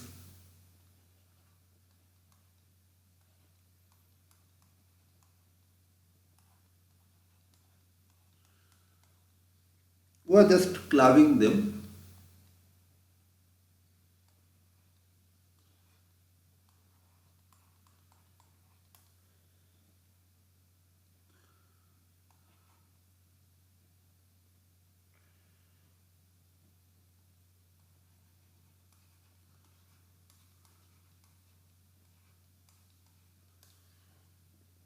Fine, and this holds good for all t greater than 0, greater than is equal to 0.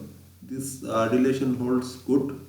So first, this is a set where you are having omega x less than is equal to c. Then obviously omega x less than is equal to c is the smallest subset. Then it must be contained in omega t comma c, where omega t comma c, how it was defined, omega t comma c was defined a set where you are having v t comma x, that is the, is you can say that middleman between omega 1 and omega 2, that is less than is equal to c. Like how to visualize this, try to understand and try to visualize this. Like you are saying for the, it is like how to make you understand,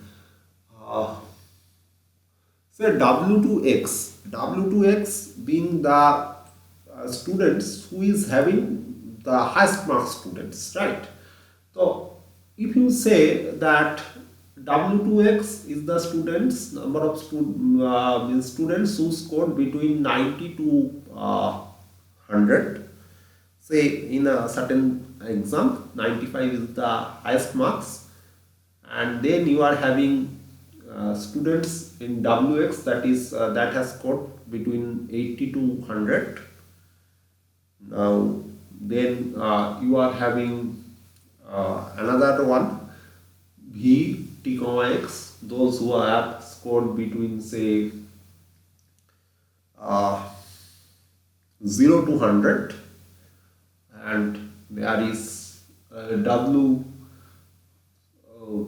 x, those who have scored between like something say 0 to 50, right? So now what you will see that in terms of maximum marks 95, wt comma x, obviously the students those who are having marks less than is equal to 95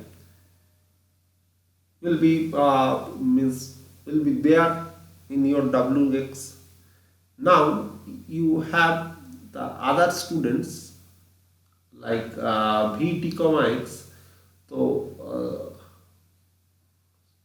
like v t comma x, how I define v t comma x, it is the students who is having marks between say uh, greater than 50, who has scored greater than 50.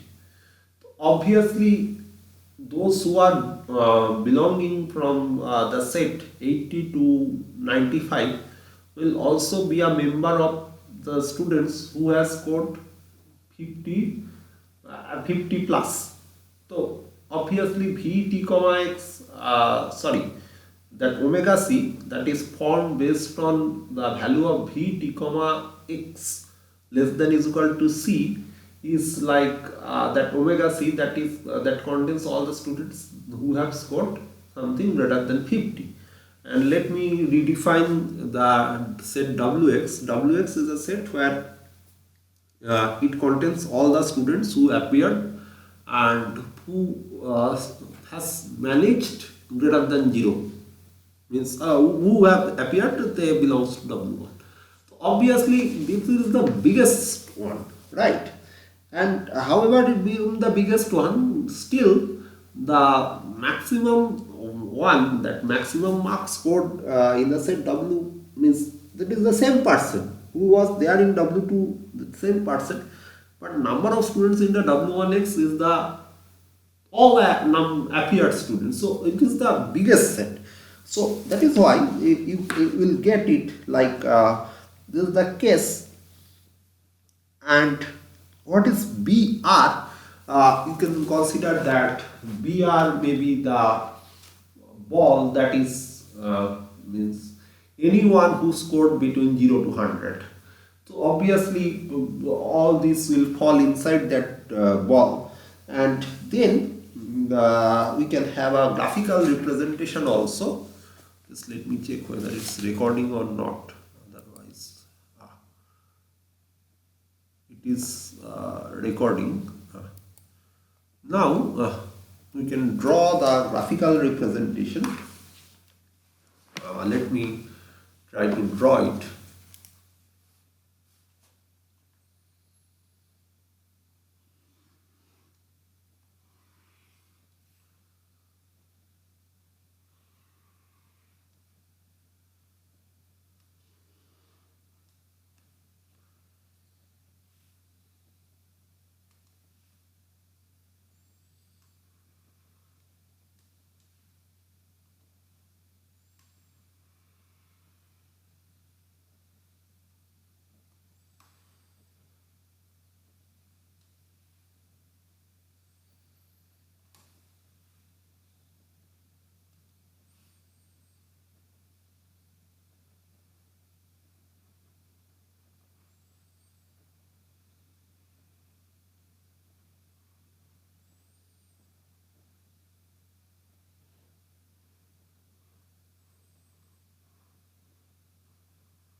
This is the biggest set.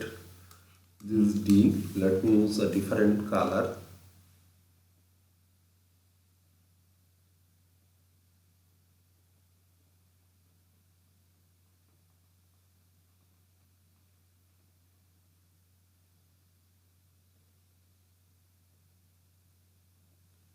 This is actually our BR.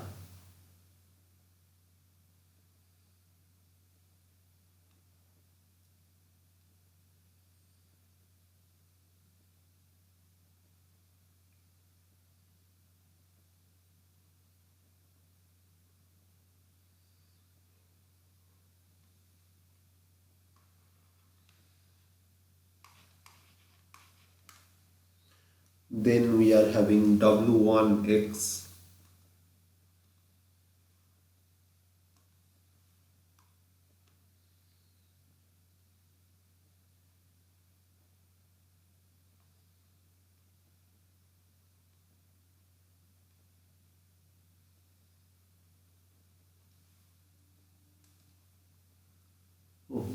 is highlight.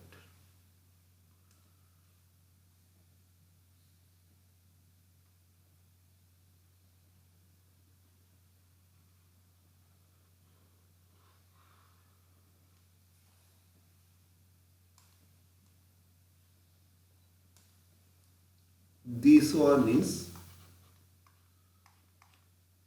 W1x, right?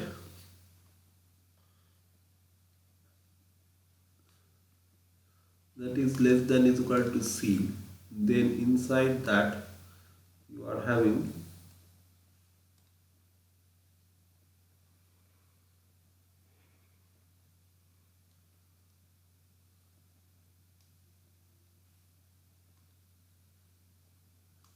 just a minute.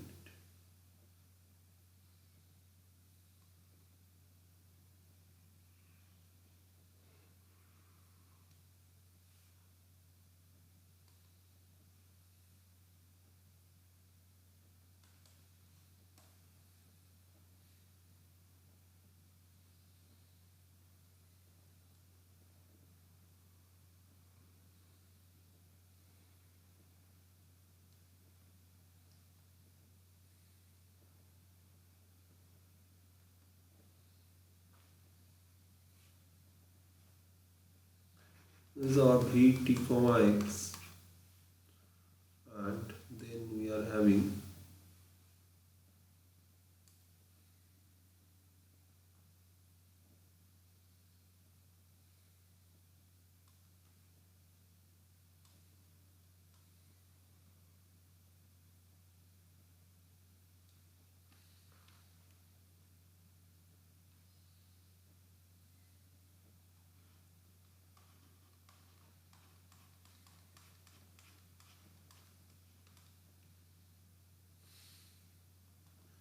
now you may be surprised to note that how these things are happening here. Like we are claiming W2x being saved, means then means, but apparently, oh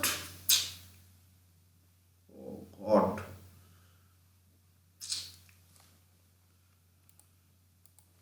it's sheerly distracting. Anyway, what is there means like we are the way we have defined it first invoke an impression in our mind that Wx being the biggest circle or biggest plate, and then we are having gradually small circles. Now here we are what we have drawn that is completely different, but actually they are not different.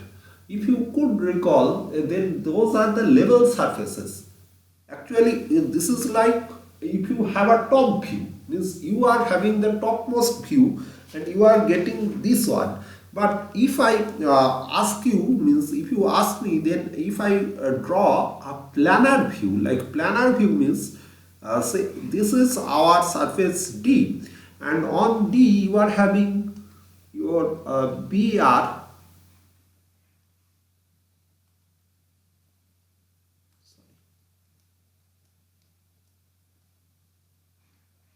I'm not drawing D, this is BR. Then on this BR you are having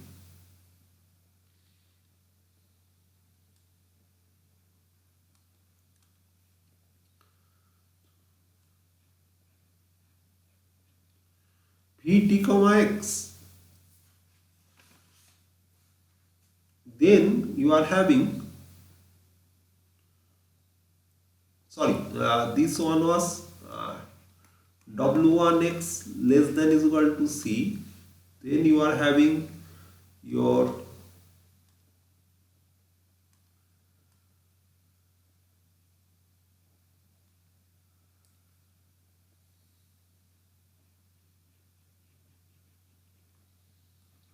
Vt comma x less than is equal to C, and then you are having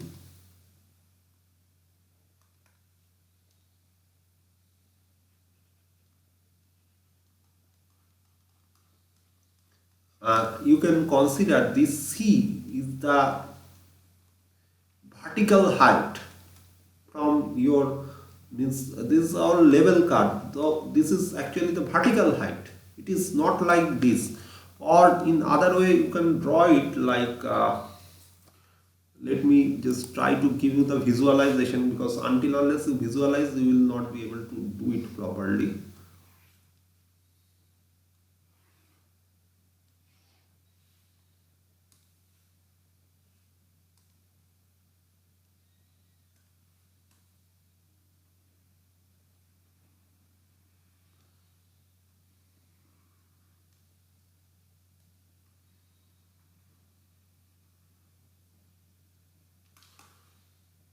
Now in order to understand it clearly, what you should do,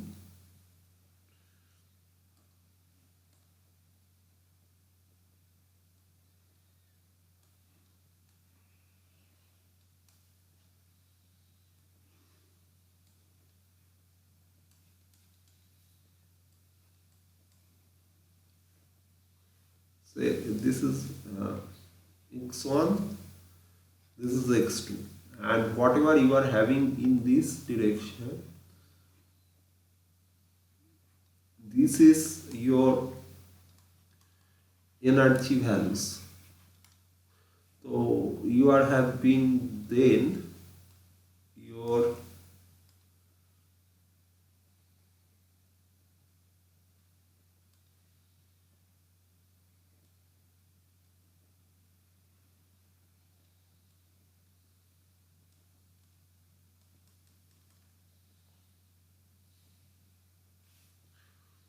then you are having your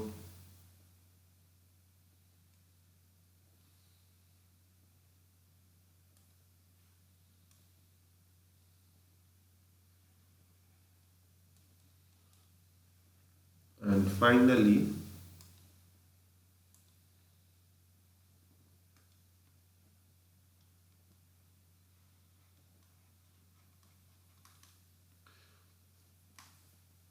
so it is like gradual side, means you are considering a stacking of plates on each other, and the smallest plate is W2x, but height wise it is at the topmost position. Then you are having a slightly bigger plate, that is Vt comma x, then you are having another plate that is W1x, and then it's like that.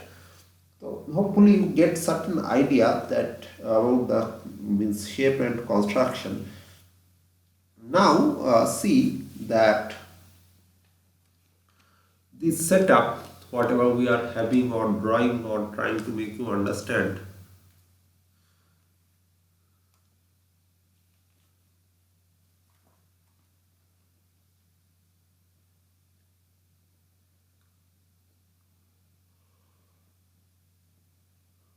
Now,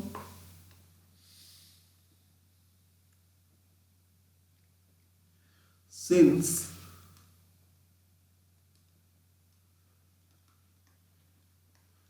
Vt comma x is less than is equal to 0, sorry, V dot t comma x on D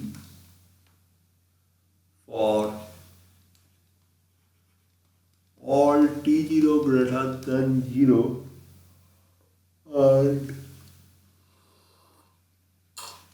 any x naught belongs to D, sorry, not D, the other omega t comma c, the solution starting at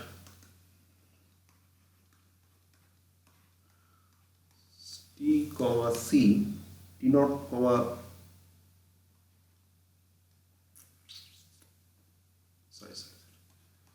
so starting at we can write it like a trajectory gamma t naught comma x naught started at, and it stays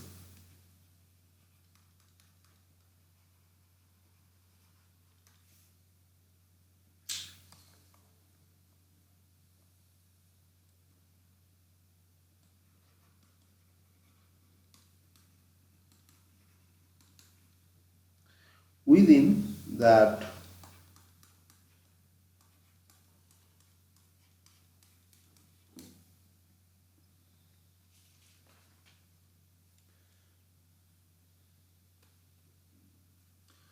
therefore uh, just a minute.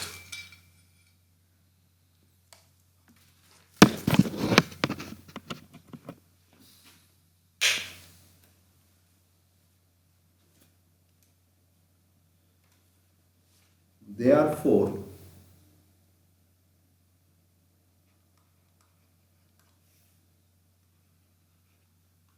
any solution starting at your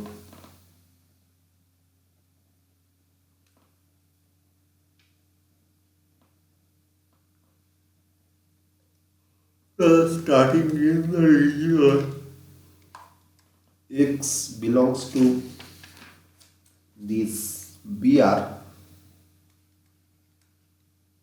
such that W2x less than is equal to C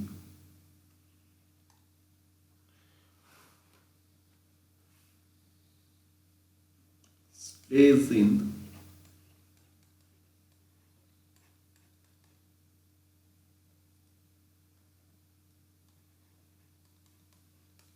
omega t comma C, and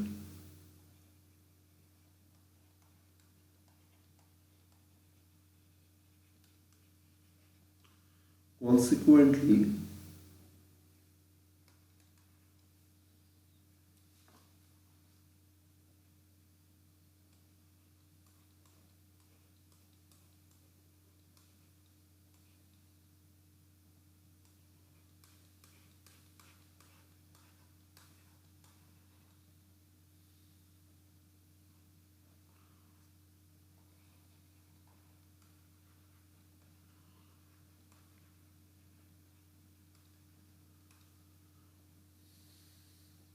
so this is very clear that as if you are you started at the topmost or means with the topmost plate energy. You can also visualize with that although I am very poor at that molecular physics or that atomic level physics, like gradually they are losing the energy and they fall down, and but the means fall is always taking place in such a direction that it is means it is losing energy, so it is gradually moving towards uh, low energy orbital, and you are having like for this for all future time what you are having that the solution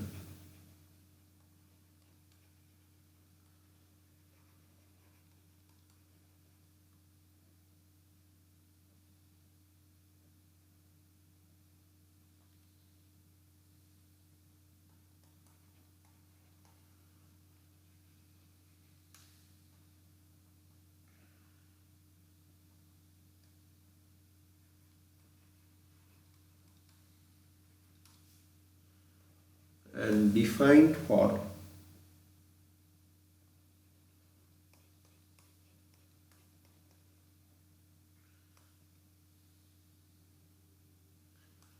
moreover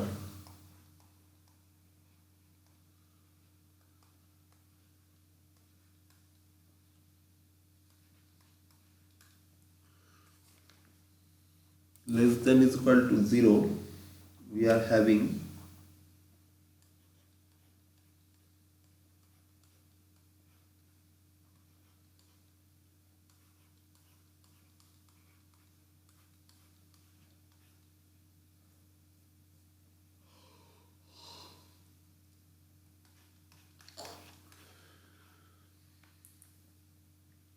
for all t greater than is equal to t naught. Now for this we we have a class K function alpha 1 and alpha 2 defined on that closed interval, defined within a closed interval 0 comma r, such that two class K function we can find alpha 1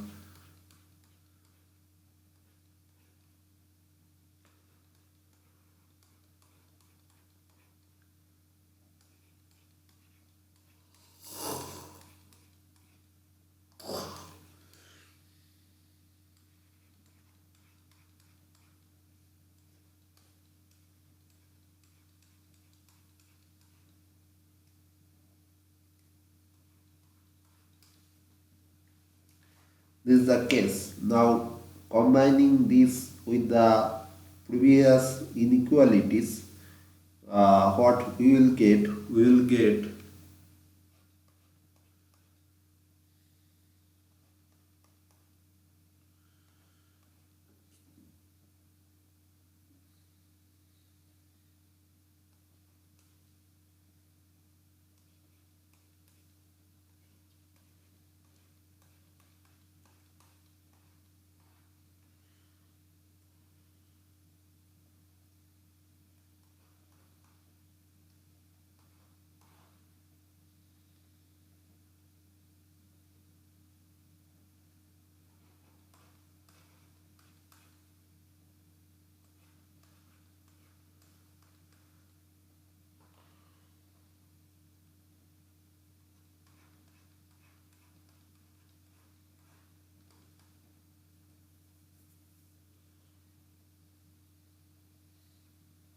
P naught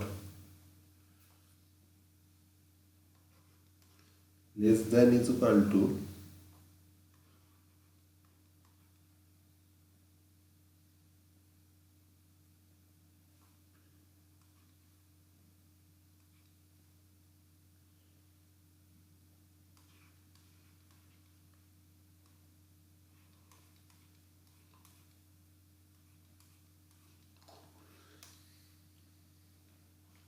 right.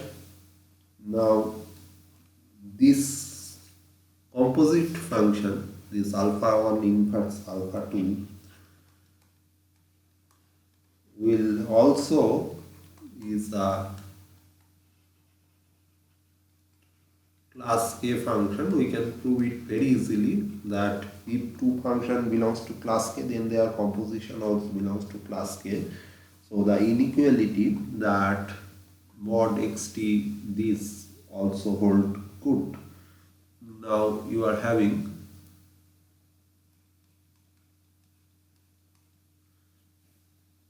this one. So this shows that the origin is uniformly stable because your is confined with a region that is independent of T naught. So we have proved that the origin is uniformly stable. So for your understanding, let me once again revisit the entire thing.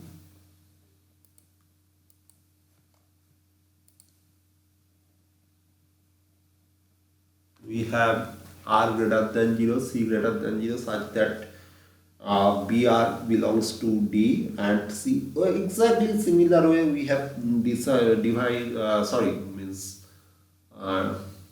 defined it for autonomous system.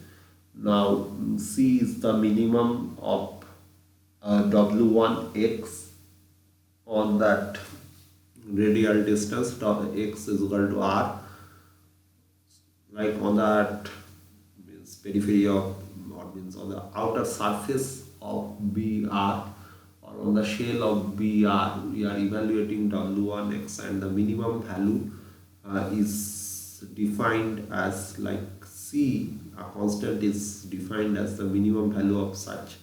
Now we defined omega s. Omega s is a set where that x belongs to that ball, but now not on the surface of the ball, rather inside that ball BR, and w1x is less than is equal to c.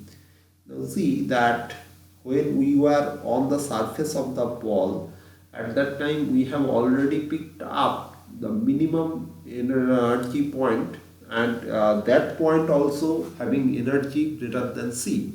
And now in that phi s we can have only all those points which is having energy less than c. So it is clear that these points must be interior to the set of R. How we are means considering or means reaching to this conclusion, because w1x, that is a function that is continuous and like belongs to the w1x is continuous positive definite. So any positive definite, previous if you go back to my previous lecture on some partially invariance or somewhere, you will find that, or probably here I do not recall that which lecture I have discussed that, but you must have found that I have clearly discussed, partially invariance, probably the last lecture, how if you do not have a function that is positive definite, or that is any non-positive definite function is unbounded, means like unbounded domain, how that I have discussed, but here it is bounded and like it will form a compact set. This means omega s is a, you can easily prove that it is a compact set, closed and bounded. And as it is bounded, you will find that all the points in omega s, that is interior, form an interior set of the ball BR. BR is defined as all the x having norm, x means Euclidean norm on that ball surface is R. Now we are having a time dependent, this is the difference from the previous case. We are having time dependent omega t comma c defined in such a manner that it also contains points from the ball BR, but with it contains only those points where v t comma x is less than is equal to c. So previously it was omega, that omega s was defined with respect to omega w1. So for w1 being the lowest energy level, like as I gave you an example of class students, like those students who just appeared. The number of students appeared is always having the maximum number of students you will have there in that set, and obviously that maximum number of students will also score, means all the students appeared will always score less than or is equal to the maximum score, marks scored in that exam. So that is the funda of construction of omega s. Now we are constructing omega t comma c. It's like the people who are belongs to say 50 plus. So obviously that maximum marks being 95, obviously those who have scored 50, above 50, they are also means obviously score something less than 95. So obviously you can write that v t comma x, that is greater than 50 is less than is equal to c. Now if you have something like this 50 being the some other thing or time dependent, like you can means change it suitably, like it's a percentile or something that is not constant, means 50 is a constant marks or constant line. Now if you change it, it will give you some different value. Now we are having in this way, you are having that omega t comma c, And then with this omega t comma c, you are going to the higher set, that is say people who have scored more than 80. So obviously they must also be a subset of W1x, means that is no issue at all. They must appear, means have to appear, otherwise how they could score more than 80. So this one, they are like omega 2x less than is equal to c is Vt comma x less than is equal to c. So that forms phi t comma c, sorry, omega t comma c is less than omega means contained in omega s, right? So that is what I described in terms of marks. Now we have given you a geometric representation. Now from that, what we can write, that since v dot t comma x is less than is equal to 0, like always there can be students who will perform, means whose performance will get affected or started performing poor with higher semester or something like that. So you can see that v dot t comma x less than is equal to 0 on D for all t0 greater than 0, and any x naught belongs to that set. The solution starting at this solution I have designated by capital gamma t naught comma x naught, and it always stays within that omega t comma c for all t. Why? Because that solution cannot leave the means that is the funda of compact set, that solution cannot leave it, because v dot t comma x less than is equal to 0 implies v t comma x is an means it is a decreasing function of your time, so it cannot increase. Now therefore any solution starting in x belongs to Br with w2x less than is equal to c stays within this range omega t comma c, and consequently in this we are having this for all future time. Hence the solution is bounded and defined for t greater than t0. Now what we are doing, we are we have to prove that the solution will lie inside a ball where the ball's radius is independent of your initial time t naught. So in order to do that, we have taken help of another two class k function, alpha 1 and alpha 2, and then we know that the property of class k function, we can always find class k function in that within a closed region that satisfies this, and we get finally that xt will be confined inside a ball whose radius is less than is equal to, means the ball's radius is alpha 1 inverse, this is alpha 1 inverse, alpha 2 norm xt naught, and being two class k functions, they are any composition will also give us a class k function, right? So that proves the theorem. Now we will consider another theorem. Actually this is the most means like it will exhaust us like anything, but at the same time we will be able to learn many things from this single chapter, right? So now we'll go to the next theorem, that assumption of the inequality. Like previously we like just studied the theorem where it was the rate of change is less than is equal to 0. Now we'll bring more strong converging characteristics in that, and for that, but again we are helpless in that sense. Like in case of autonomous system, we can put a limit or something like that, but here it is not possible.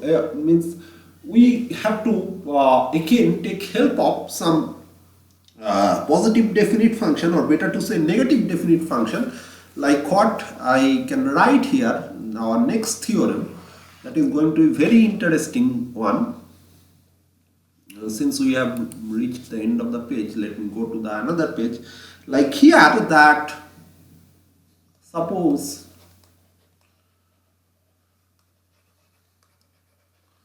all the assumptions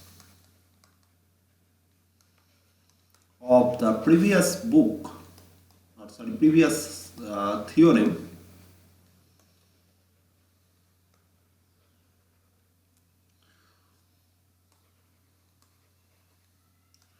hold good. In addition, what we have here, we have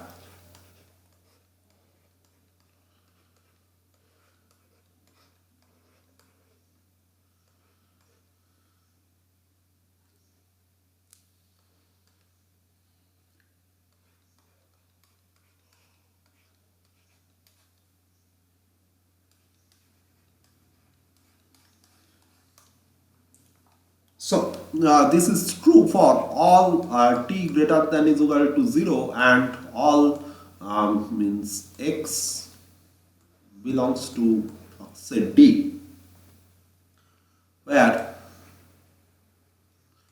this W3x is a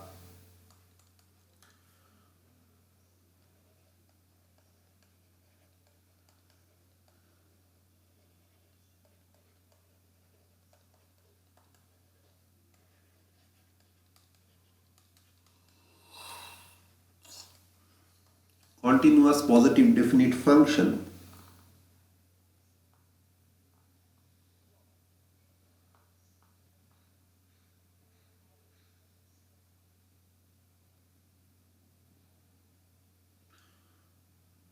What happened?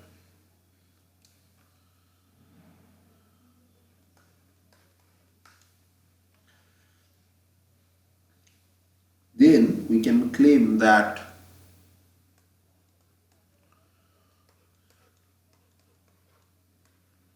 will be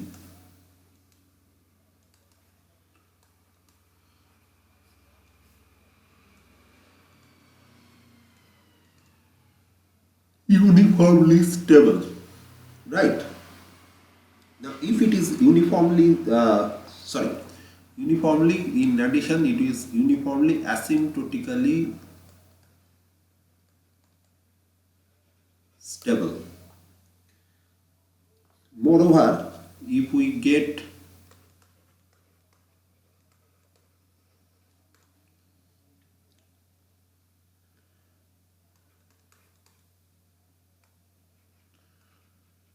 R and C are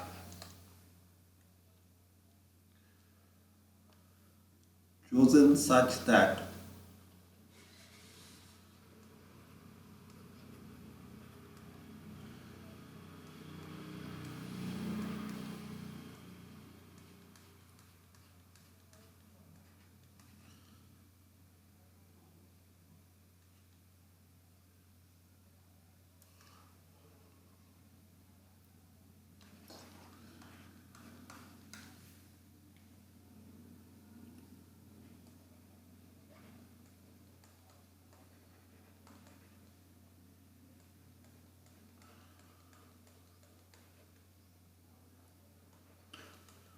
actually all the things that we have done in the previous case we are doing here also. Then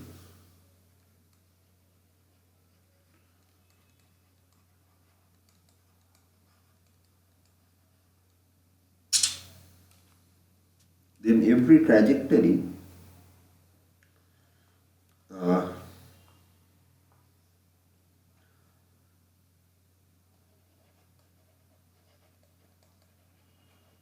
starting in your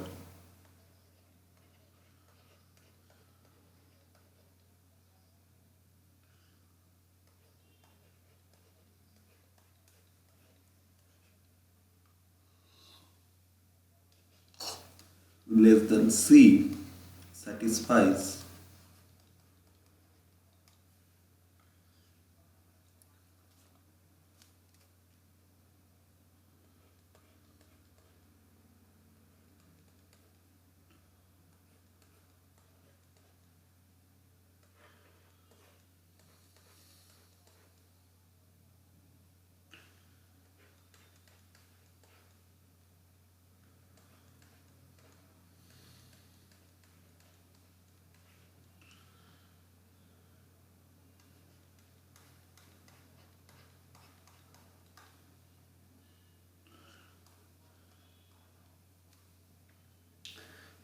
got some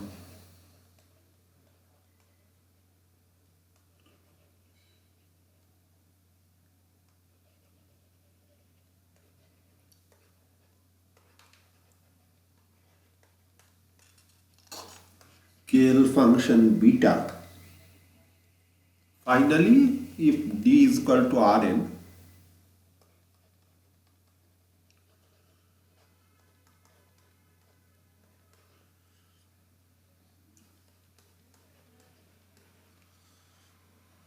and W1x is radially unbounded. Please note the difference. Like previously we used to say Vx is radially unbounded, but now we are means giving this responsibility to W1x to be radially unbounded, because Vx is lower bounded by W1x. So it is quite obvious that if W1x is radially unbounded, being independent of time, only dependent on state, if W1x already defines something for Vx, that radial unboundedness, Vx is bound to become radial unbounded over that region. So in that way,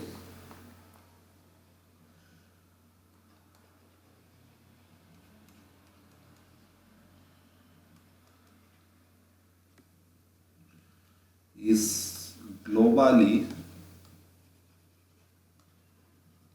uniformly stable.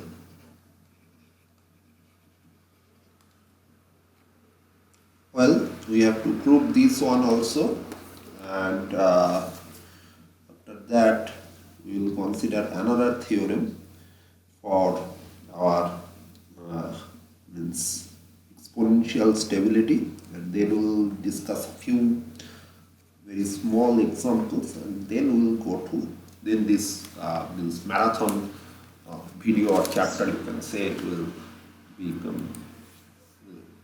Let us prove this one. Now, let us exactly follow the same procedure of previous theorem, and we know that any trajectory that starts within the ball,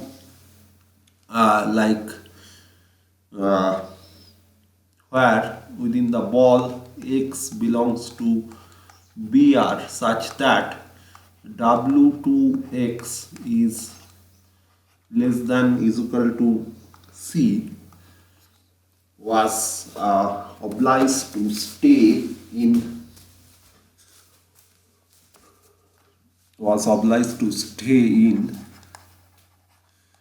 a region that is defined by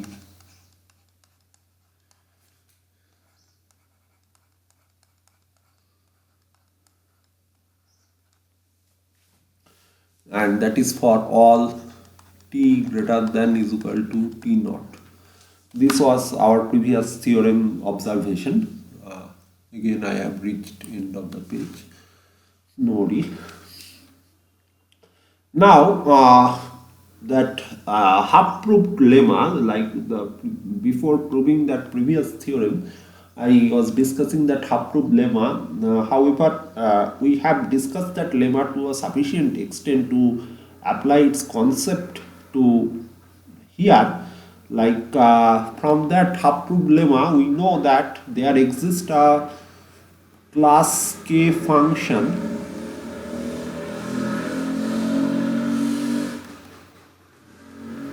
alpha 3 defined on 0 comma r, such that we can have v dot t comma x is equal to del v del t plus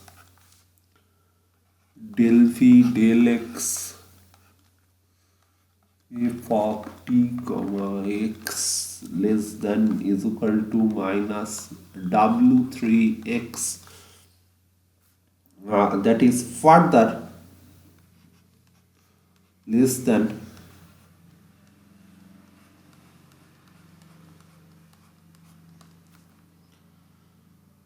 Now we will exploit this inequality. So how to exploit this, like we can write that v is upper bounded by alpha to this y, because v is already upper bounded by w2, and w2 is obliged to be means upper bounded or stay within this value, this alpha to x. So now what actually we are doing here, we are actually will now henceforth will exploit this several times. That for your information, let me write it clearly, uh, that any positive definite continuous function can always be uh, expressed by the following inequality.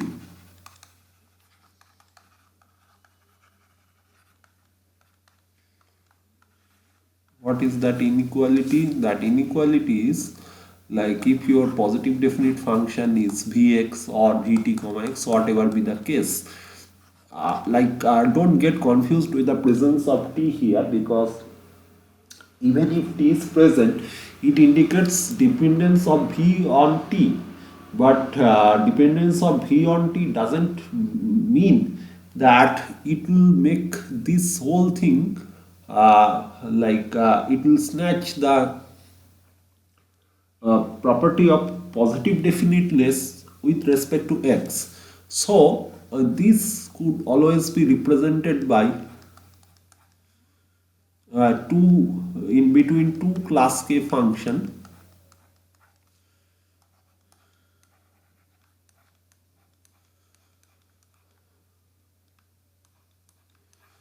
Now which one you will consider, that is your choice. In case of w 2x was also a positive definite continuous function, and we select this one, while for w1x we are considering the lower one. So it is all our choice that which one we will consider and which one will not.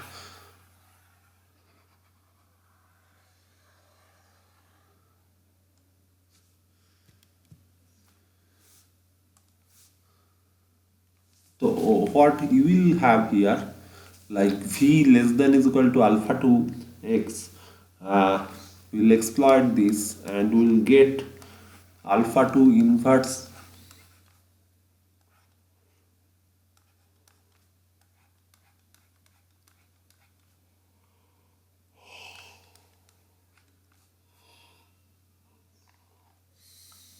So from these two lines, what we can write, that this one could be written like alpha 3 alpha 2 inverse v is less than is equal to,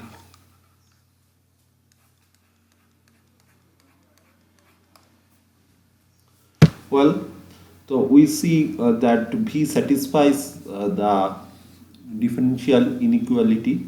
So it will, we can write that v dot is like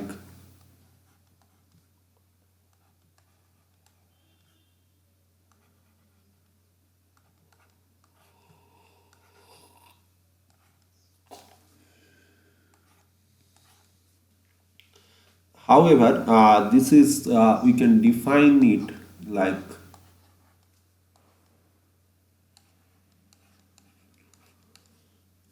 where alpha is a composite function of, and by its property, this alpha is also a class k function defined on this closed interval 0 comma r, right?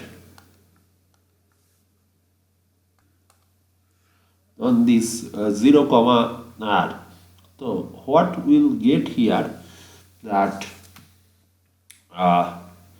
like without any loss of generality, like what we can have a confusion that may comes in your mind, that if by any chance alpha is not locally Lipschitz, what is alpha? Alpha is this one.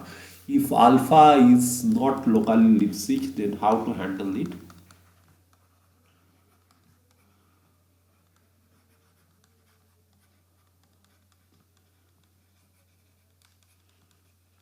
Because it involves why this kind of doubt may or apprehension may comes in your mind, because this alpha involves an like inverse of alpha 2. Had it been alpha 3 composition alpha 2, it would be easy to means we can easily prove that composition of two Lipschitz function is Lipschitz, but as we have taken this inverse, you may have this doubt, but we can choose in that case, if it is even means incidentally not Lipschitz, we can choose locally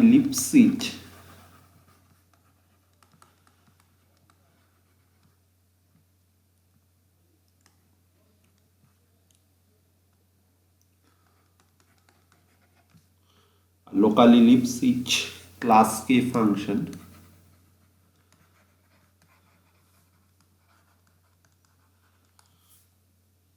beta such that this like alpha becomes lower bounded by this beta r over the entire domain of consideration.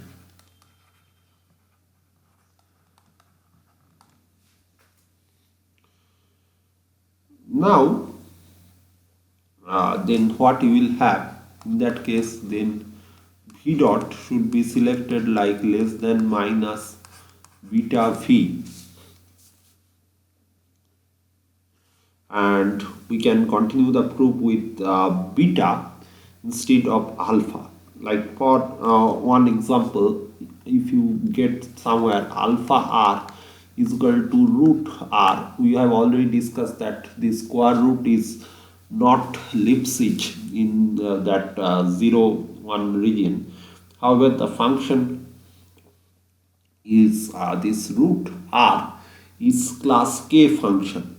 So what is the property of class K function? If you can recall what it was, class K function is a continuous function in an interval. It's said to be class K if it is strictly increasing and like that 0 value returns 0. Like if you put or pass 0 argument through that function, you will get 0. So both is true for r, like square root of r, because when r is 0, square root of 0 is 0, and when you are getting that square root of that r, if you means increase its value, one-sided value, then obviously square root of r, obviously here we are considering only the positive values, we will not consider the negative one. So these positive values of r, square root of r is going to increase as you are going to increase r. Whatever be the slope, means that is a different consideration, but there is always a change in positive direction when you will increase the value of r. So that is why it is a class K function. It is undoubtedly a class K function. Now, if this is a class K function, but fail to comply that Lipschitz requirement, so what we can do, we can have like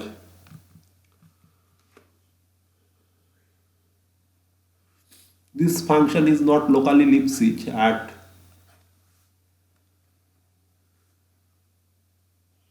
r is equal to 0. So what we can do, like we can define beta r is equal to r for all r less than 1, and beta r is equal to square root of r for all r greater than is equal to 1. See, having said this definition for beta r, we have actually shot means two objects with a single arrow, like beta r. When you are defining r for all r less than 1, you are ensuring beta r is like it will be like something like this kind of functions you will get.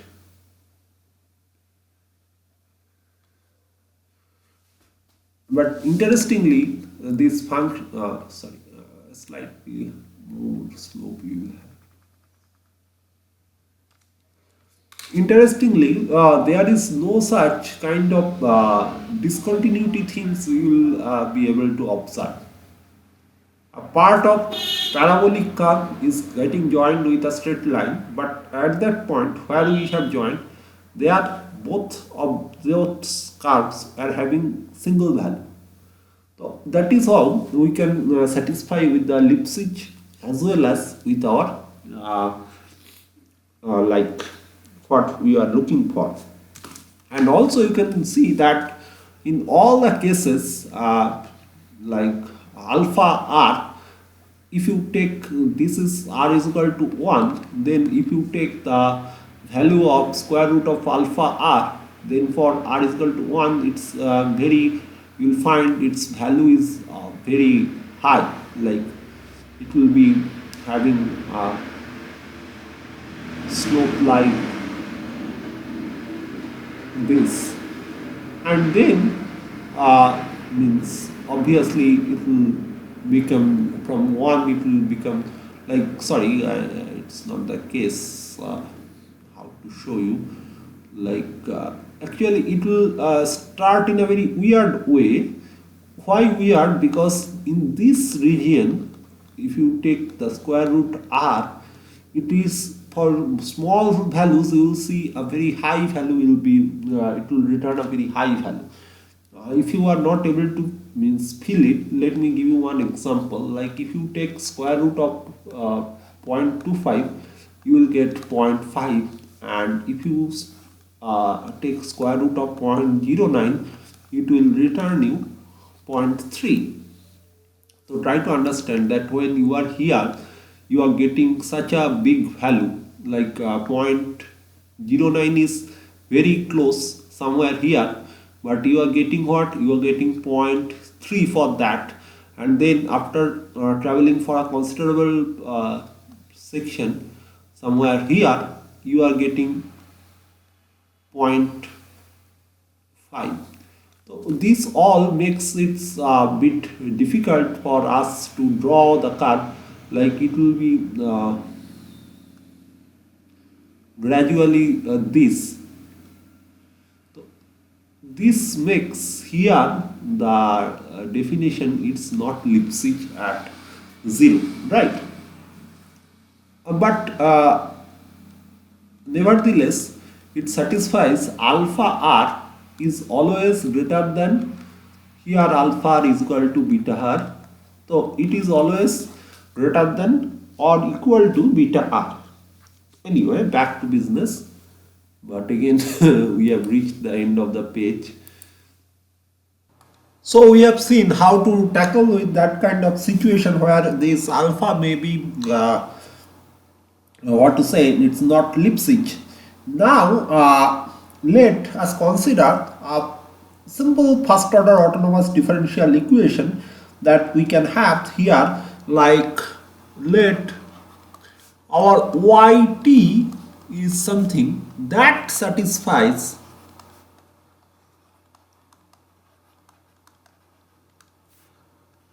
y dot t is equal to minus alpha yt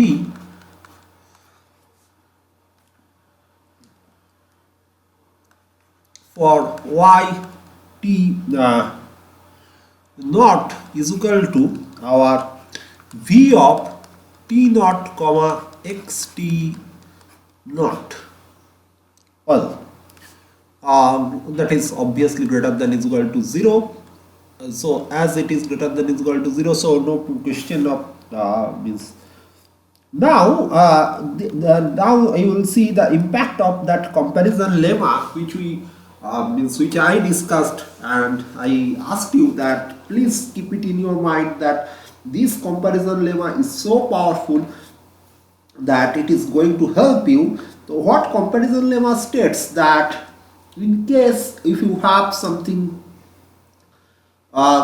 continuous function whose upper right hand derivative satisfies the differential inequality, then that function will itself also bounded by some value. So what we can apply here, that concept that by comparison lemma, what we can write like as this y means,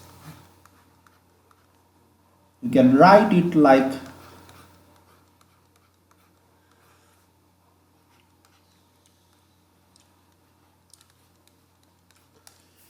well, for all t greater than is equal to t naught. Now by that means that incomplete lemma, although means I have considered a significant portion that you can use to understand that sigma r comma s, where that is a mapping from 0 comma r to 0 comma infinity, such that we are having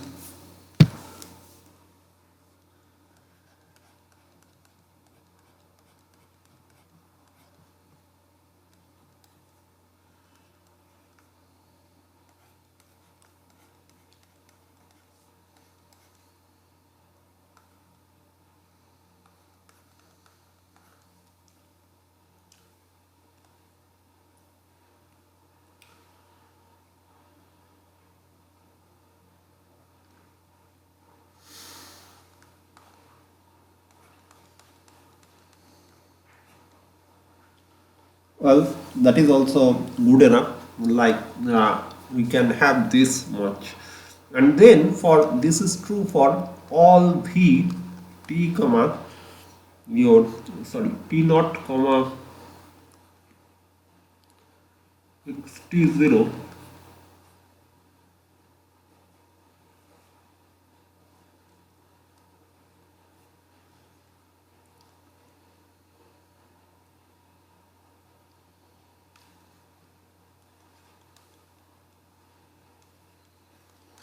the closed set, right? So therefore any solution that starting at the within the ball x belongs to B are such that w2x less than c, sorry, less than is equal to c within this ball, then they satisfy the inequality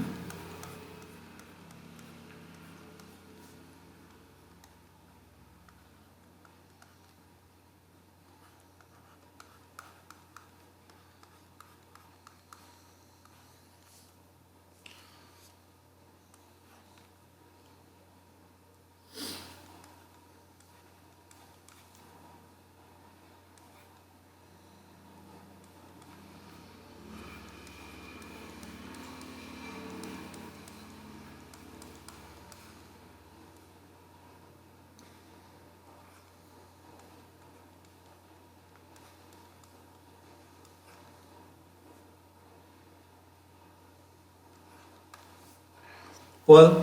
So this is means this whole thing we are putting under alpha inverse, and sorry, that alpha 1 inverse, not alpha inverse. So what we can write here, like this alpha 1 inverse is means we have to show that it is going to shrink like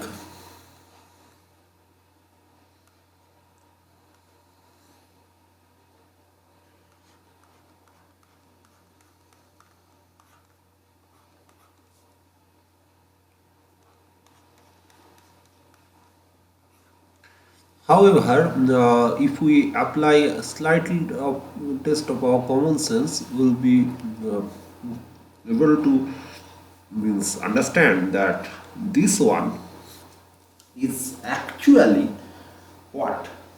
This one is actually having the exact thing that was our beta. It is taking the shape of that class scale function where k this is behaving in play with respect to your state x. So what you can write here that this you can define it is beta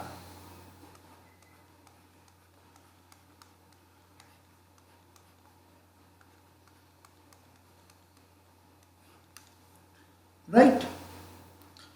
Now this inequality is something. This inequality, if satisfied, this implies that it is uniformly asymptotically stable, and moreover, if we can make sure that D, the domain on which the function was Lipschitz, this that we started, it's itself Lipschitz, then everything gets sorted out. There is no means we don't have to take any effort to prove that this is globally asymptotically stable.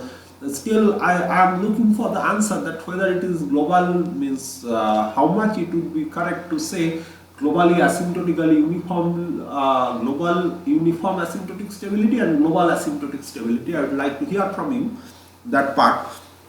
And now we'll discuss a theorem on exponential stability. Now we'll discuss a theorem on exponential stability. We have already discussed the theorem of asymptotic stability. So let us take that same condition: x is equal to 0 be an equilibrium point for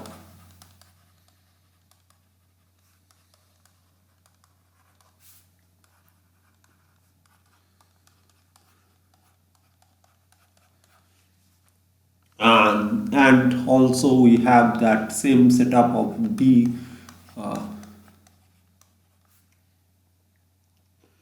be a domain that contains origin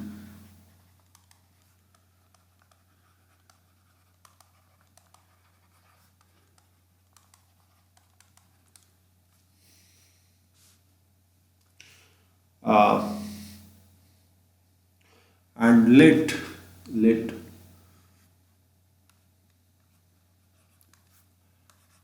V be the function like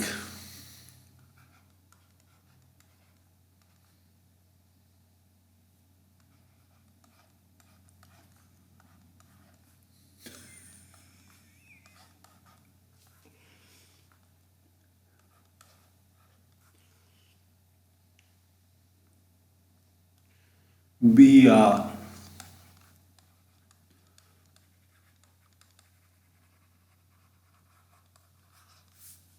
continuously differentiable function in such a way that we are having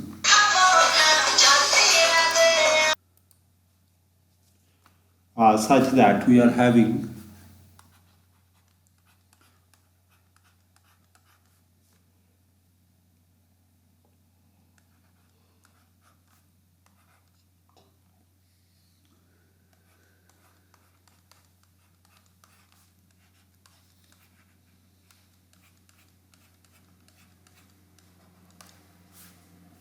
and moreover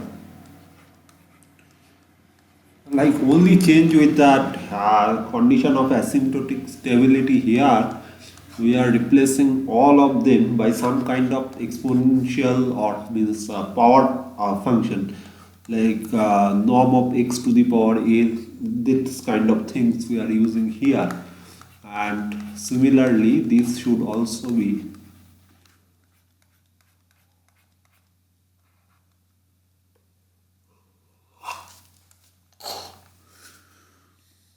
for all t greater than is equal to 0 and sorry,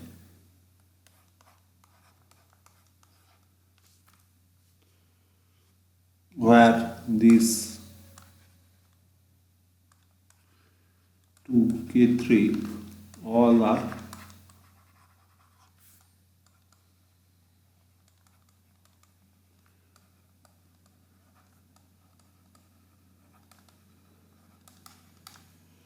positive real constants, then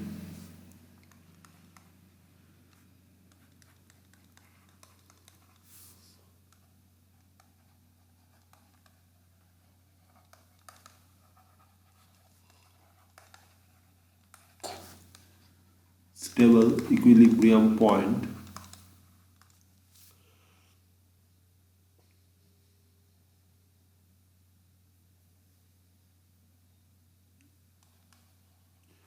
If all these assumptions hold globally, then x is equal to 0 will be also considered as global equilibrium point. Now, here we will take help of a figure that we have already constructed in that uh, like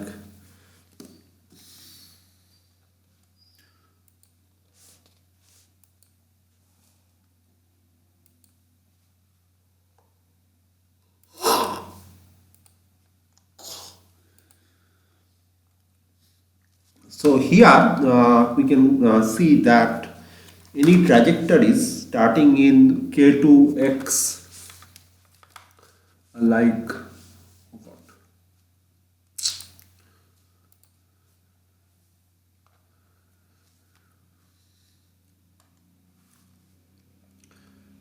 here we will have this one as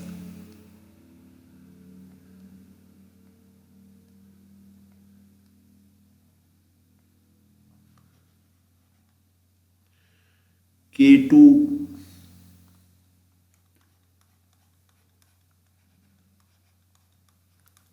right.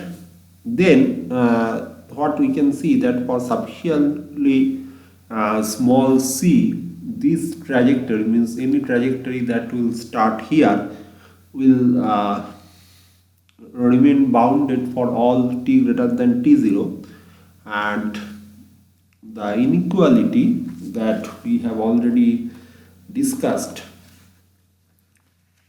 in this form like what we discussed in our previous sorry in this like after replacing those positive discrete function w1 and w2 by this power function, what we can say that this inequalities we can show that v dot is less than is equal to minus k3 by k2v, right? So if that is the case, then what we will have,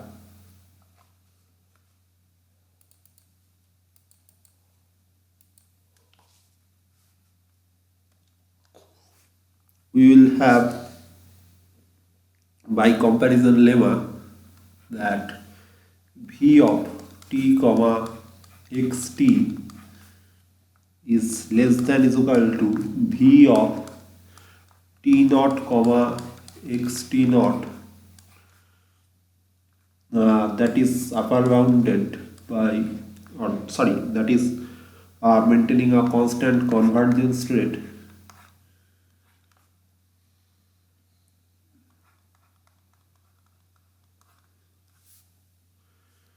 Hence what we are having here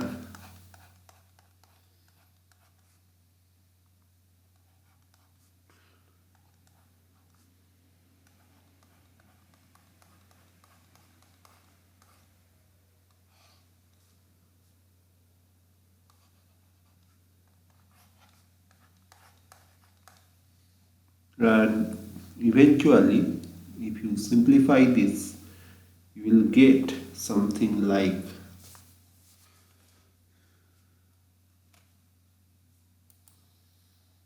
problem is that every time I find myself at the bottom of the page.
Then this will further reduce to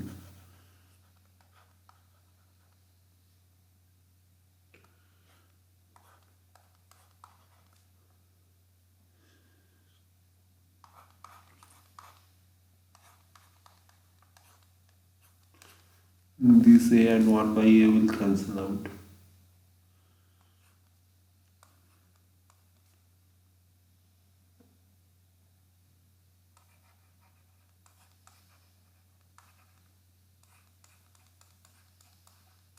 Now it will come to this form. So it is clear that the trajectory will be follow a convergence rate decided by some exponential factor. So this is a case of exponential stable system. Now we will discuss a few examples and hope those examples will help you to understand this in a better manner. Like the first problem we will consider, that is x dot is equal to minus 1 plus gt x cube. So we have to investigate the stability of the system given gt is continuous and gt also greater than is equal to 0 for all t greater than is equal to 0.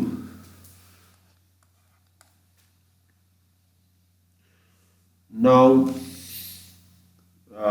what we can do is that we can use, like, one thing I can tell you before actually solving this problem. If anywhere you find something that is see, whatever be the value of t, it is clear from the description, this one is always going to be something positive, will always return you some positive values. If that is the case, then if you have any system in the form of x dot is equal to some like minus x of to the power odd power of this means where n is any odd number, then the system will be a stable system. Okay, so that is that you should make it very clear. So here what we can do, like we can form a vx that is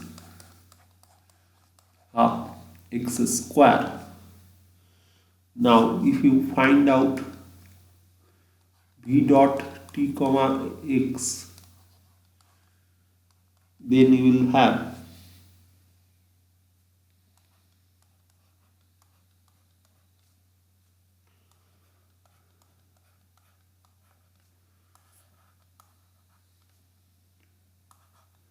so clearly this is less than is equal to minus x4 for all x belongs to R and for all t greater than 0. So, so it's clearly satisfies the condition of your uniform asymptotic stability. Rather, as we have this condition holds good for all x belongs to R, this is a case of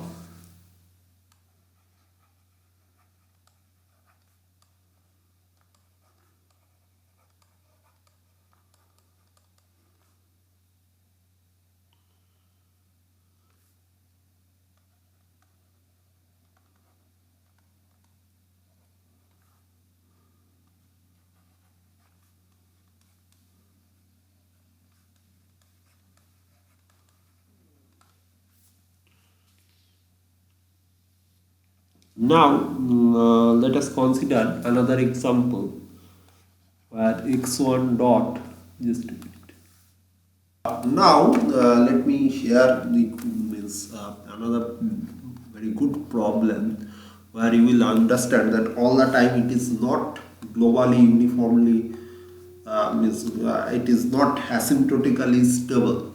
So only uniform stability is also a case that we can have.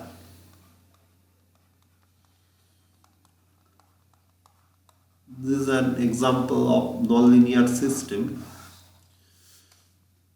Obviously, nonlinear is like the parameter variation is nonlinear, but the entire system itself is a linear thing. Now, here, what you can write candidate energy function, you can select like x1 square plus x2 square by 2 plus sin t. Well, that is a quite logical selection because in that case it is like it is a positive definite function, obviously, because even if you consider the two extreme variation of sin t, then also the denominator will always be greater than some value, and therefore it is a positive definite function. Now what we can write, like in addition it will act as an means upper bound. Why upper bound? Let me explain. For this x1 square plus x2 square, because this x2 square plus 2 sin t, sometimes this x2 square plus 2 sin t it will become like this one will further reduce to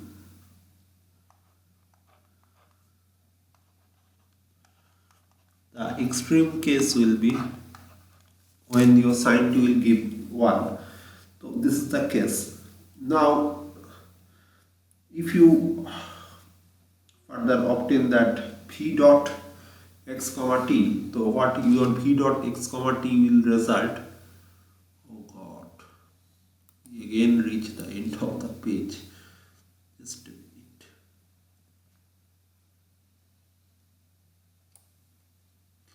Please try to follow all these problems that I am trying to solve it here, or means whatever discussion we are doing here, because you may not be able to follow them, means like find them. What happened? Just a minute. Gone. Anyway, so what I was saying that it was like x1 square plus x2 square, that is acting as an upper bound for x1 square plus x2 square by 2 plus sin t, and that is further lower bounded by square plus x2 square by 3. Now for that, what we will have here, if we do v dot t comma x, then it will be taking the shape of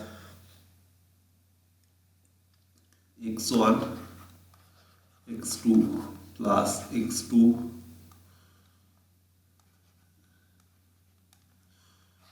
dot by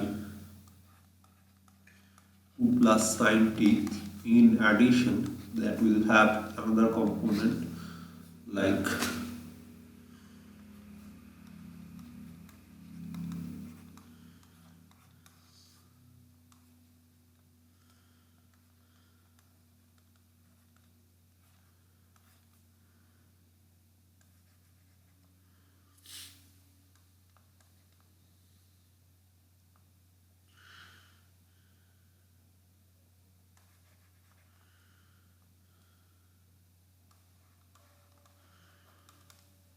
so. This is if you simplify it further, then you will get it like this will boils down to minus x2 square 4 plus 2 sin t plus cos t by 2 plus sin t whole square. That is clearly less than is equal to 0. So it is clear that this v dot t comma x, that the origin is uniformly stable. How am I supposed to means conclude or draw? But means we cannot prove that it is uniformly asymptotically stable because there is no such evidence that like means how to make you understand this, like means we are not in a state to that origin is uniformly asymptotically stable. It is now again, if you apply that invariance like theorem, then it will may give you some result, but means one more thing that you need to consider, that invariance theorem was applicable to autonomous system. Now here like this condition, for any initial condition you are having this one, so you can say that your origin is like uniformly stable, but at the same time it is a bit difficult for us to conclude that this is uniformly asymptotically stable. Anyway, let us take another problem, then we'll try to figure out what is what and how we can means resolve all this ambiguity. Like actually gradually we proceed, we'll get to know more about different things, and then we can understand that how we can solve things. So let us take one more problem like this type.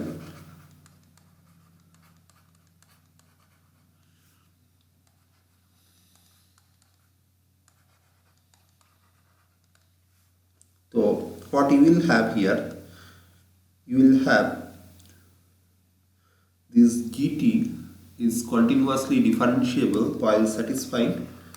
It is a bounded function.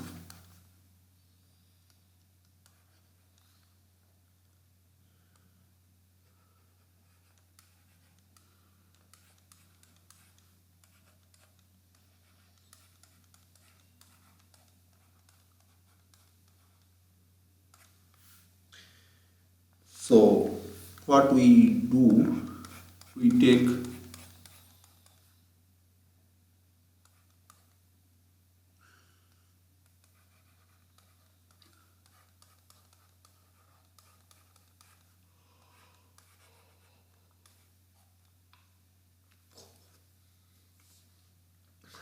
now clearly this vt comma x, we can see that this is lower bounded by x1 square plus x2 square,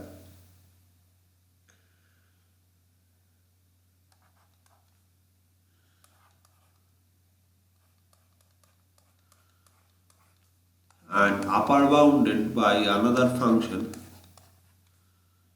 So this gt maximum value can be k, so it is safe to write k over here to conclude about the upper bound of that function, and this is true for all x belongs to R. So, or sorry, R2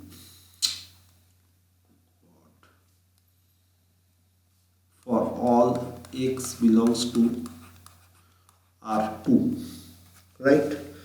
Now, here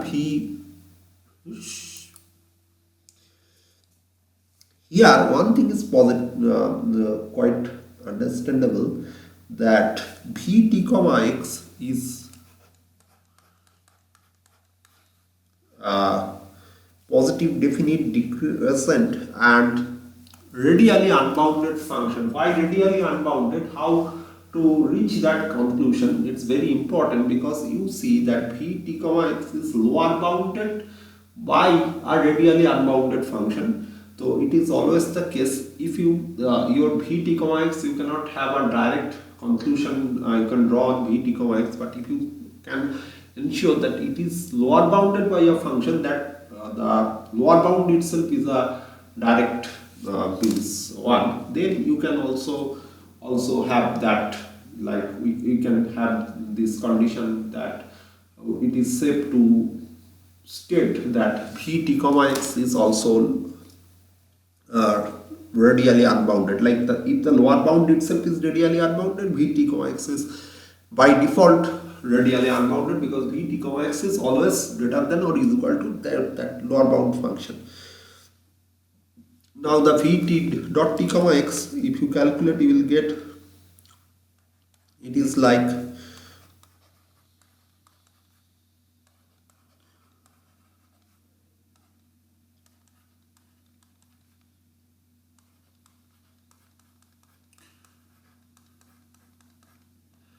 actually when we will start design, means obviously in this semester, you can say due to my own stupidity I have lost a few lectures, but still with our level of mathematical maturity and all other things, it will be a bit difficult for me to cover all the design techniques within these 40 hours, but I ensure that I will keep on uploading things, and those who are interested for this lecture, what we will do, will I'll decide that how, means from which lecture number to which lecture number you will have in your end semester, and in addition a few supplementary lecture will be uploaded for those interested students. Even I do not know whether there exists a single interested student or not, but I will surely upload that. If there exists one also, he or she should not get deprived of learning that advanced topic, because I still believe that all are not solely motivated by means having job or something like that. A few people are here to learn this subject also. So this one will be, see, if we can ensure that this one is like lower bounded by something, then that will be ensuring a more stronger convergence criteria. This could be written like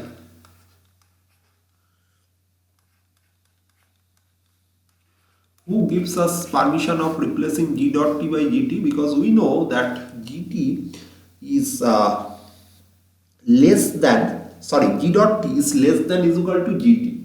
Now in this expression you can see that g dot t appears with a minus sign. So obviously we can simply replace, while this must be replaced by less than, sorry, greater than is equal to. So this gives us, well, and then finally what we can get,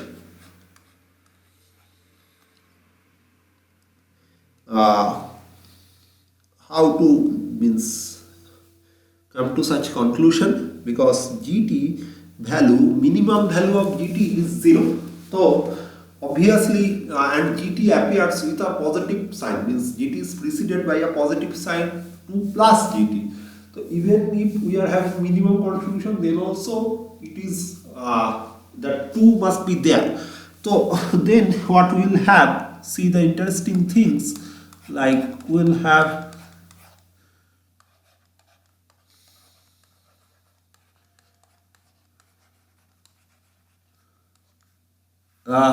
this whole thing will replace by 2. So this will become,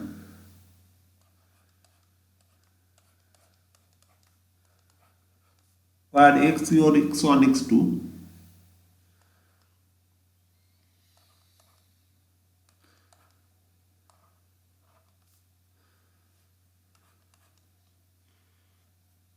so let us define it as,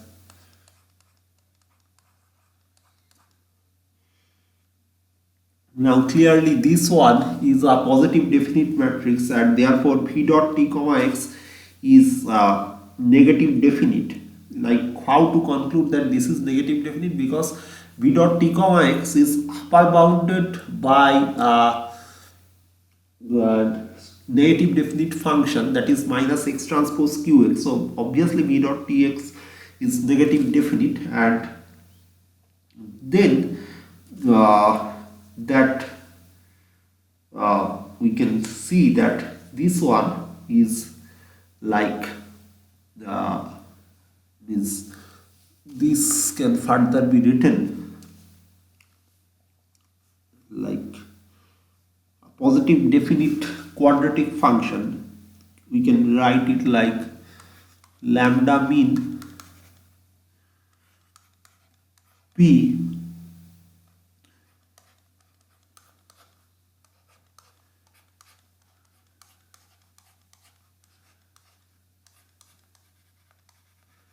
where lambda mean and lambda max are the minimum and maximum value of your uh, positive definite matrix eigenvalue. We know that all the eigenvalues of positive definite matrix is positive.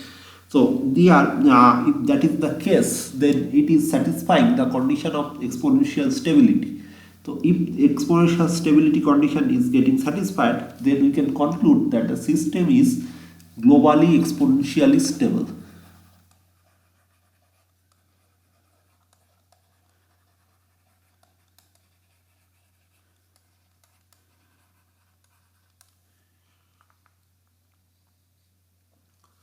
Now,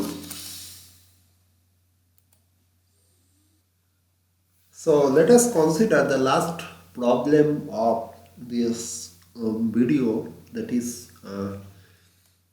quite a simple one, but we will get a lot to learn from it. So what will be, if you solve this, what solution you will get? You will get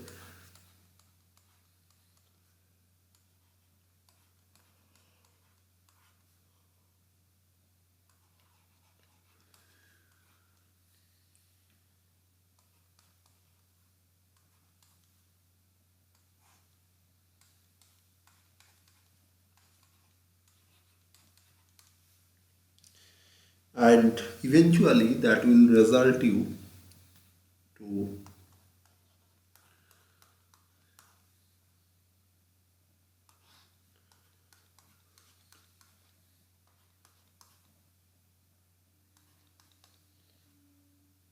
Now here it's clear that xt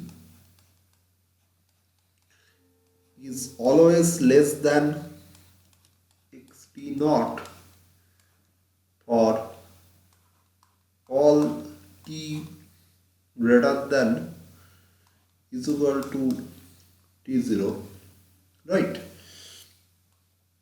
So here it is clear the origin, which is the also the equilibrium point, is stable.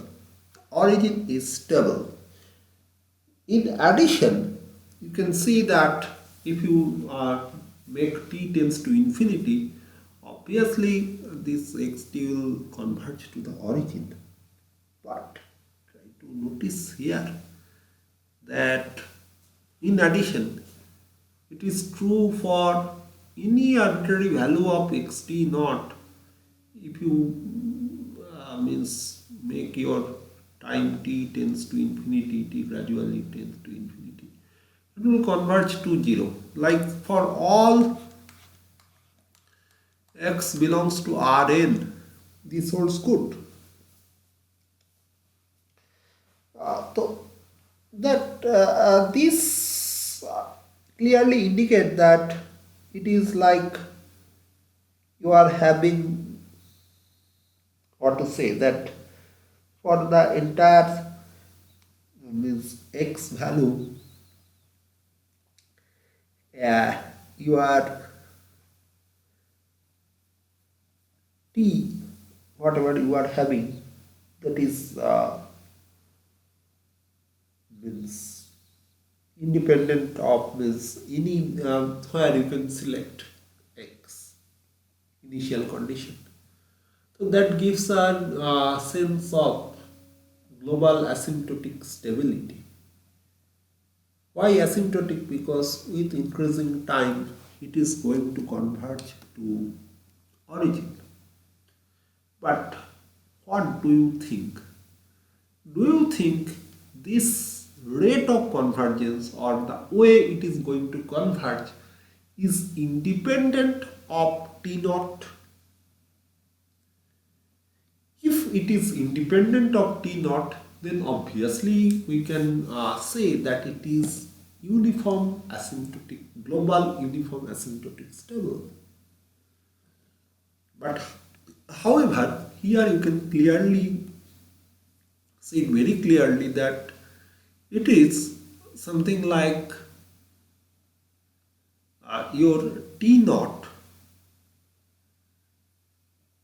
For a bigger T naught, you have slow convergence rate, while for a small T naught, you will have a high convergence rate, because your convergence rate is defined by this factor.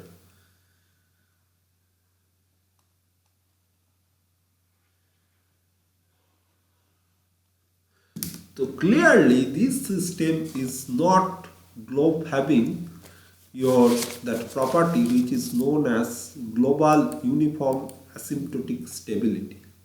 This system only exhibits your what is so called global asymptotic stability. It is not global asymptotic uniformly stable. So with this I would like to conclude this video. Here we have learned a very important thing that for before I close, let me quickly recap few things, and few things actually will be discussed in detail when I'll solve all the problems of this video. Means not video, means for all the problems of different sections.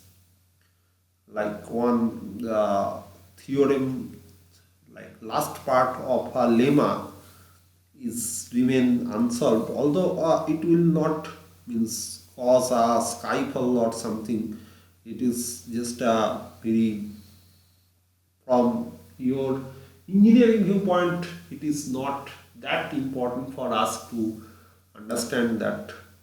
But otherwise, again I would like to repeat or means reiterate what I said, earlier, if you do not understand that lemma or that things will not become complete. You will have an incomplete understanding. So please mind it and please try to understand all these theorems, all the minute details, whatever we are having. And this non-autonomous system case, I would like to request you that please consider it very, very seriously, because in real life, most of the cases we encounter with this kind of non-linear systems, rather non-linear non-autonomous system. So means you should be very uh, comfortable with the treatment of non-linear non-autonomous system. The basic things remain same in case of non-autonomous systems. What we do for everywhere, you will see that philosophy is very simple. In case of autonomous system, our energy function was independent of time, and we could have simply find out that how it is going from one region to another region, and everything was defined in terms of that energy function itself. However, in case of non-autonomous system, what happens that due to dependency of your energy like function on is explicit dependency on time also makes it a bit is complicated. So what we need to do, we need to consider that being a positive definite function, energy like or Lyapunov function is always a positive definite function. It's a continuous positive definite function, and whenever we are having that continuous positive definite function, we can always figure out two another class k functions that will bound below and bound above our means this continuous positive definite function. So those like class k functions are actually independent of time, and they actually could serve the purpose of two extreme case of our systems what we had for our autonomous case. And in that way we defined in w1 and w2 in this regard, and then we proceed, and it becomes very easy for us to draw a conclusion, because it is quite simple for us. It is no way difficult to reach a conclusion. Right. Now, just a minute.